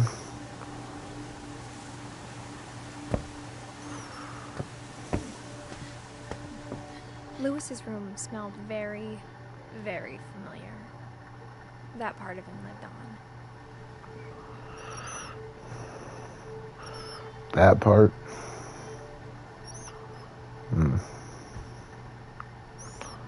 Louis and I spent a lot of time playing games together, but he was surprisingly bad at them. He died a lot.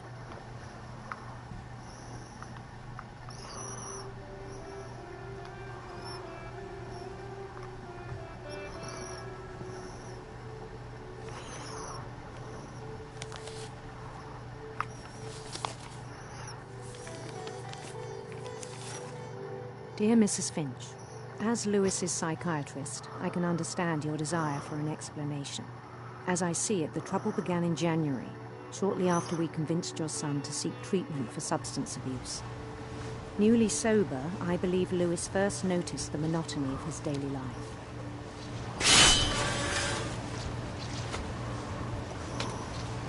He kept working at the cannery. But he withdrew part of himself. In our sessions, I saw the same behavior. His mind began to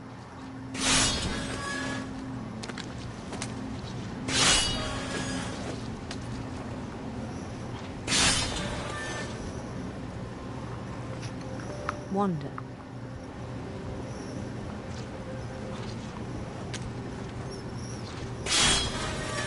I asked him to describe it. He said he started small.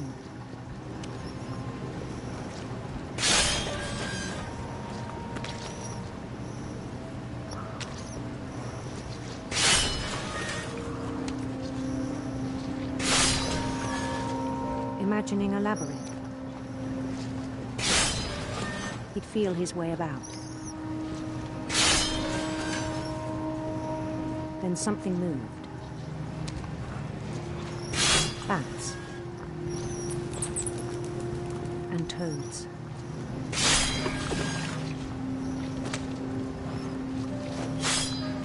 And things that have not names.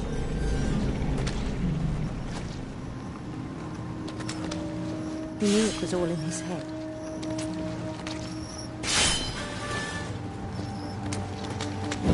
He took it very seriously. I had hoped he'd find himself.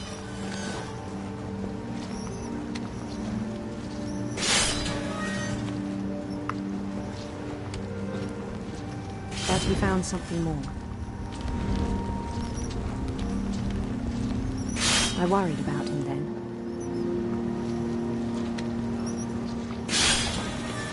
Daydreaming at the cannery. I spoke with his boss. But he said Louis had become a model employee. Methodical, tireless, focused.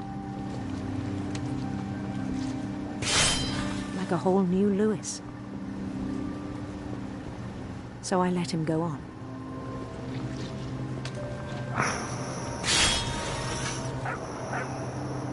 I even encouraged him. It seemed very promising at first. He told me he'd made a new friend.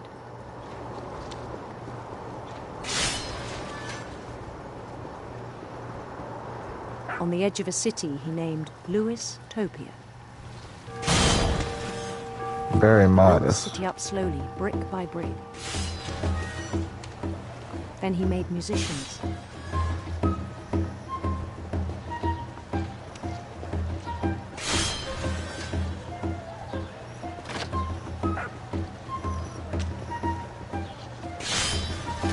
And songs for them to play.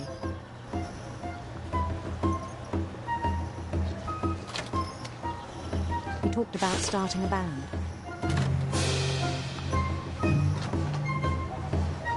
And he was always humming something. Every day his imagination grew stronger.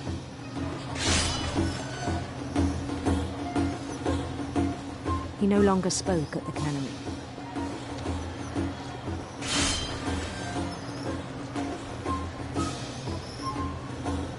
But his chopping was as reliable as ever. Then one day it struck him. All the cheering crowds, even the stones under his feet, were all in his imagination. So he could do whatever he wished.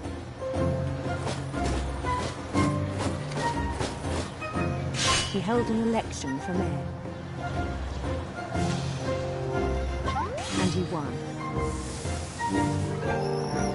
I fucking wonder. They begged him to stay, but his mind was already wandering.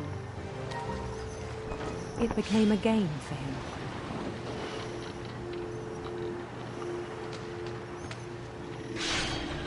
He'd conquer a city, then immediately push on. New Louisville.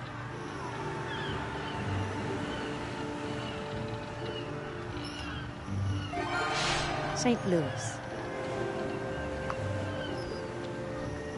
He started drifting away from our reality.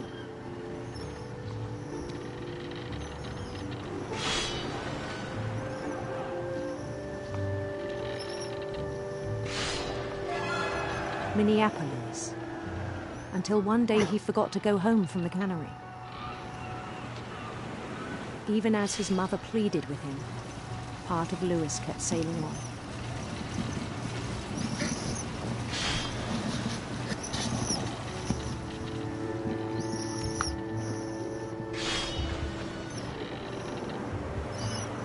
I think Lewis has, like, something wrong with him. He heard him. rumors of a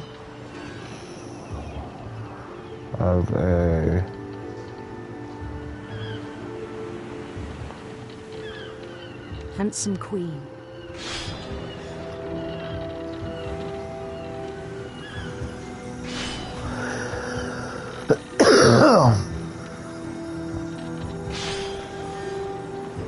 The queen was on her own quest for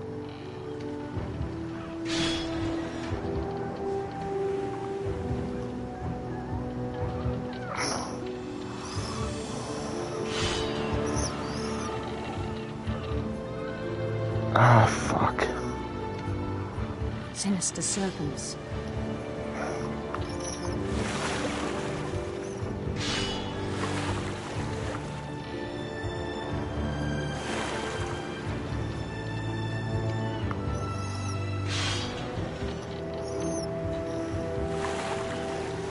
He followed the sound of her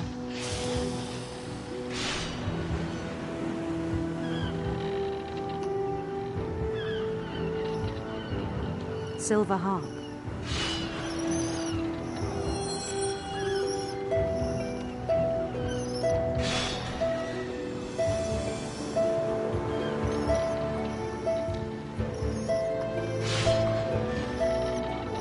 His chase led him to a golden palace east of the sun and west of the moon.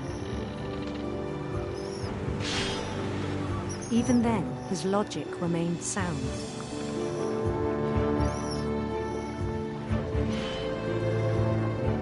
He knew the world was all in his imagination.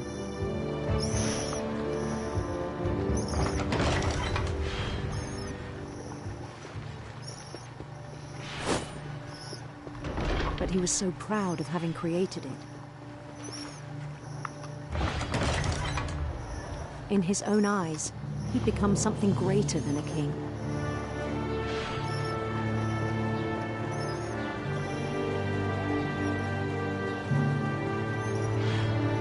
For someone who'd never known success in the real world, I think it was overwhelming.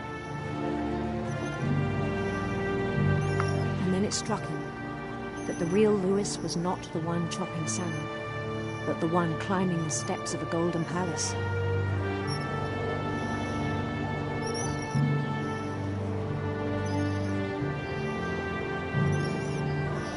My imagination is as real as my body, he told me.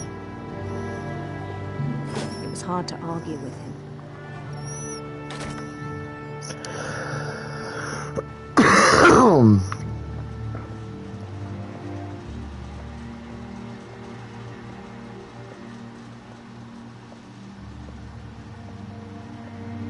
Began to forget the world we know.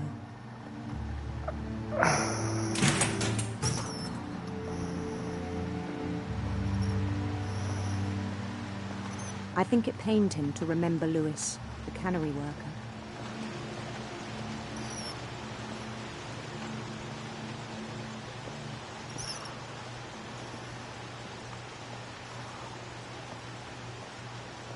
He began to despise the man with a royal contempt.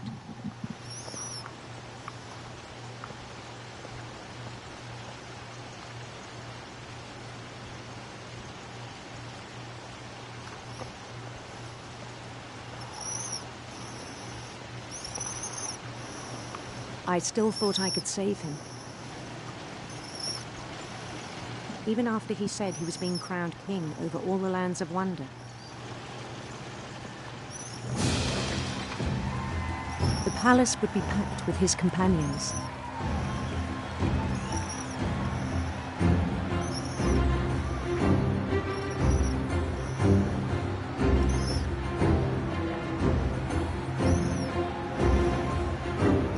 Including the wise Calico who'd insisted on advising him.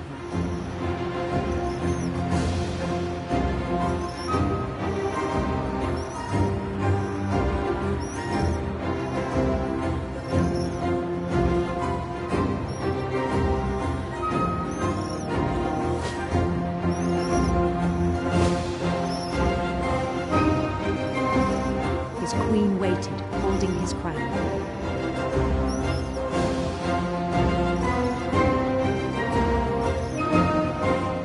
There was only one thing left to do.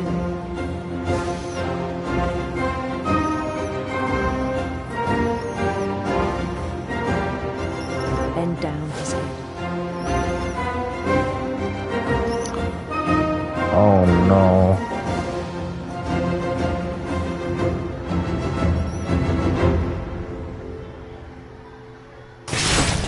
And the rest I think you know. Mrs. Finch, your son was a kind man who will be missed by all of us who knew him. Jesus.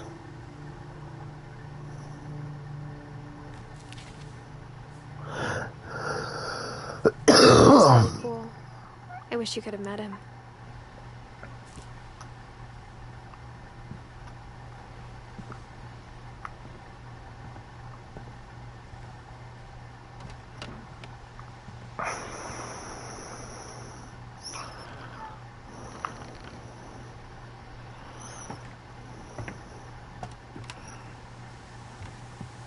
On the way back from Lewis's funeral, my mom told me to start packing. She waited until the day before we left to tell Edie. I'm not sure if she wanted to make it easier or harder. I wish we'd stayed.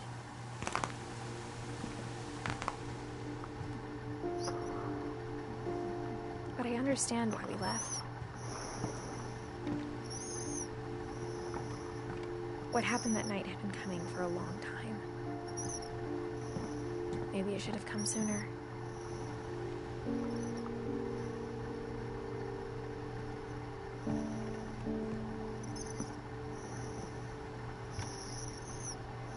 But it had to end one way or another. All that's left now is to tell you about that last night.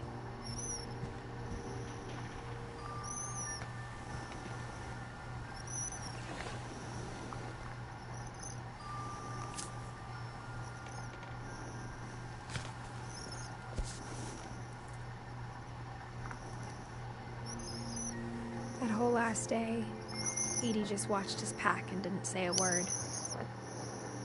Until supper, when she raised her glass and said, "To our final night together, and all our final nights apart." Grandma, you know what I said about alcohol. Some of your medications are very Edith, specific. I left a present for you in the hallway. Why don't you go open it? The grown-ups have to argue now. I'm sorry, you're right. We're all leaving tomorrow. Let's just enjoy our last... I'm not leaving. Edith, you're excused.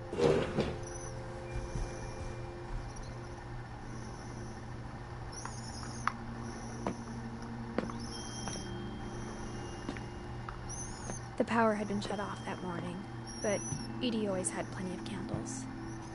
When my mom said the library, I don't think she knew about the other entrance. Or that Edie had a key to it. The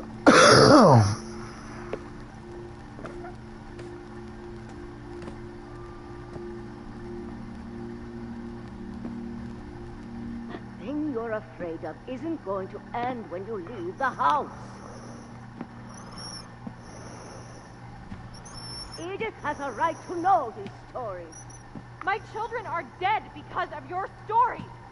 I think it's best if Edith and I leave tonight. We'll have the nursing home send a van for you in the morning. Okay?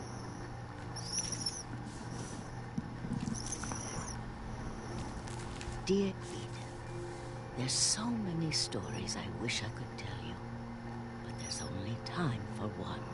This is about what happened on the night you were born. That night, the tide went way, way out. It was the first and last time I ever saw the old house aground. There'd been an earthquake out in the middle of the ocean. They called it the lowest tide in 1,000 years. God, it smelled awful. You know, I've seen that house every day of my life.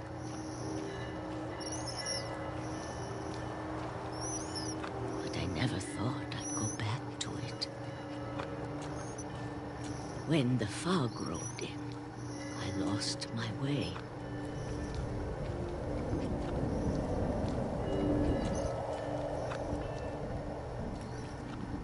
I got turned around.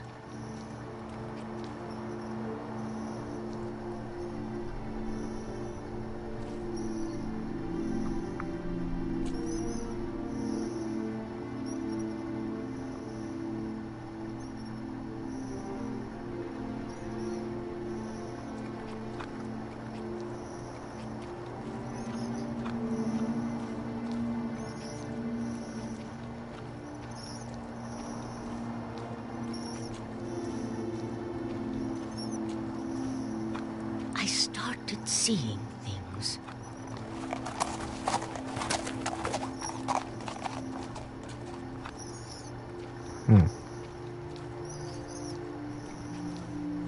Things I'd forgotten had ever existed.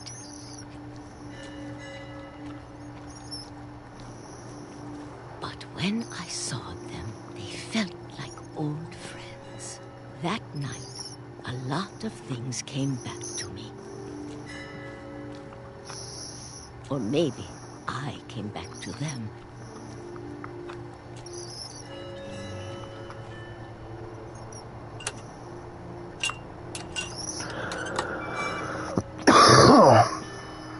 Things I can't explain, but that I need you to try and... Edith, what are you doing in here?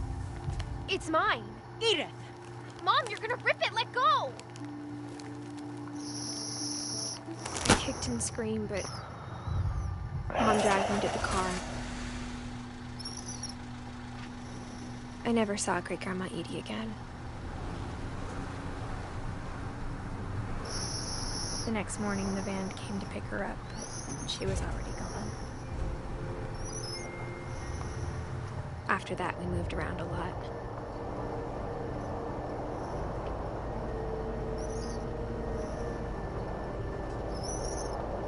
We both tried to make the best of it.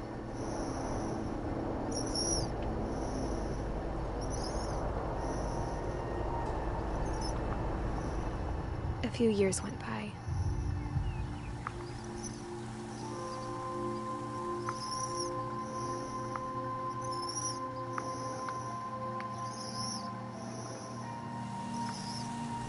My mom didn't like to talk about it,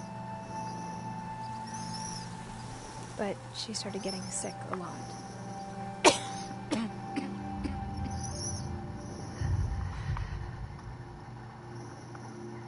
She got better for a while,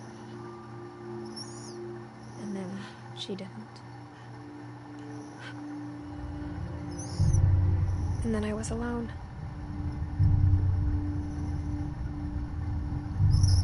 The last Finch left alive.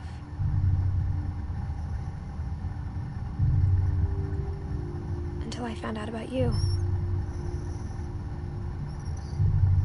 I'm still not sure what to tell you about all this. If we lived forever, maybe we'd have time to understand things. But as it is, I think the best we can do is try to open our eyes. Damn, this game has some good quotes. And appreciate how strange and brief all of this is.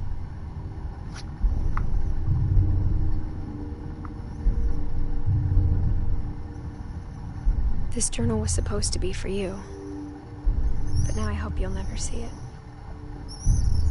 I just want to meet you and tell you all these stories myself. But I guess if you're reading this now, things didn't work out that way.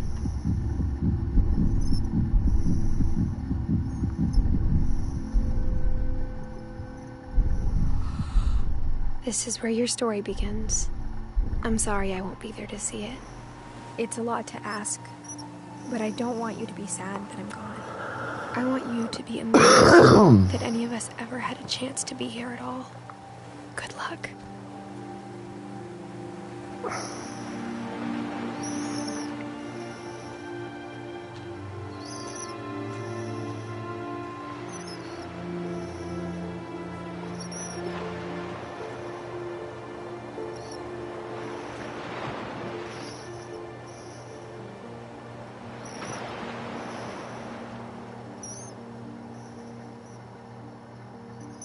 What?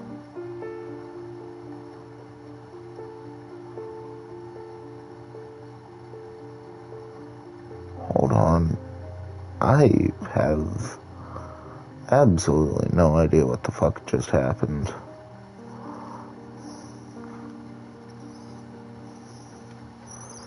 That... What?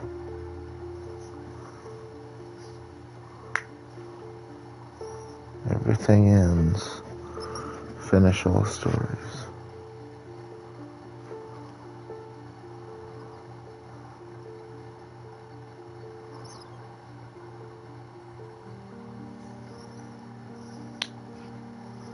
What in the fuck?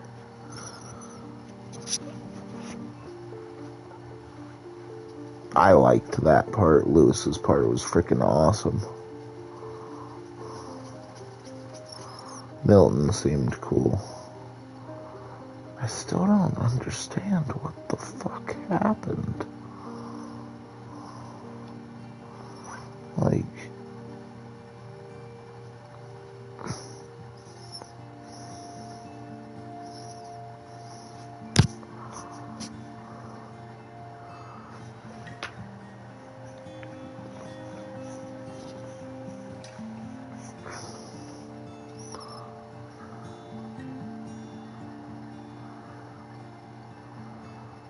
Huh.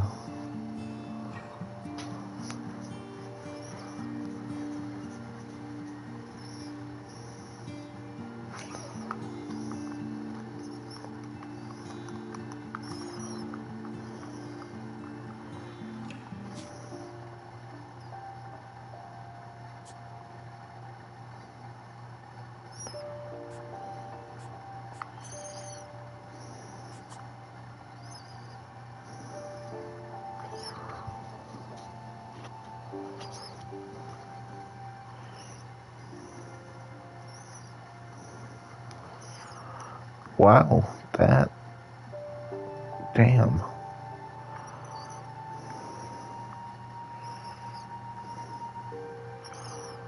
guess those two fucking yahoos are still online.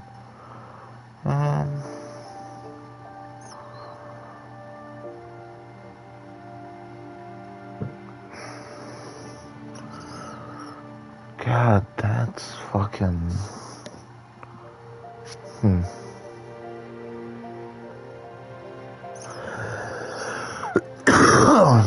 Not sure what to think about that game.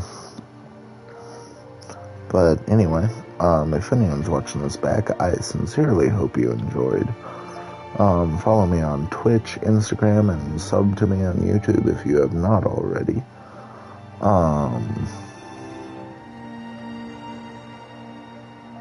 But also follow my friend Hydro Cheeto FB on Twitch. I'm sorry he had to leave halfway through. I have no idea what went on with that. He hasn't responded as far as I know. I can check real quick.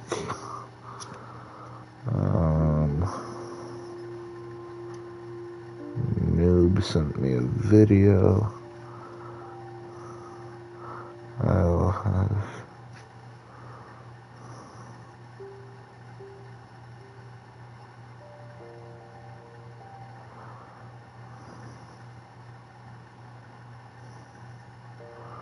Dumbass. Anyway, so, I think I've shouted out all the things.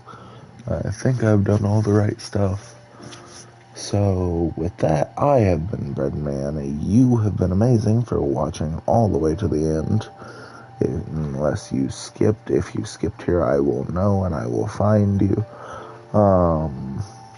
But I will see you in the next stream and or video.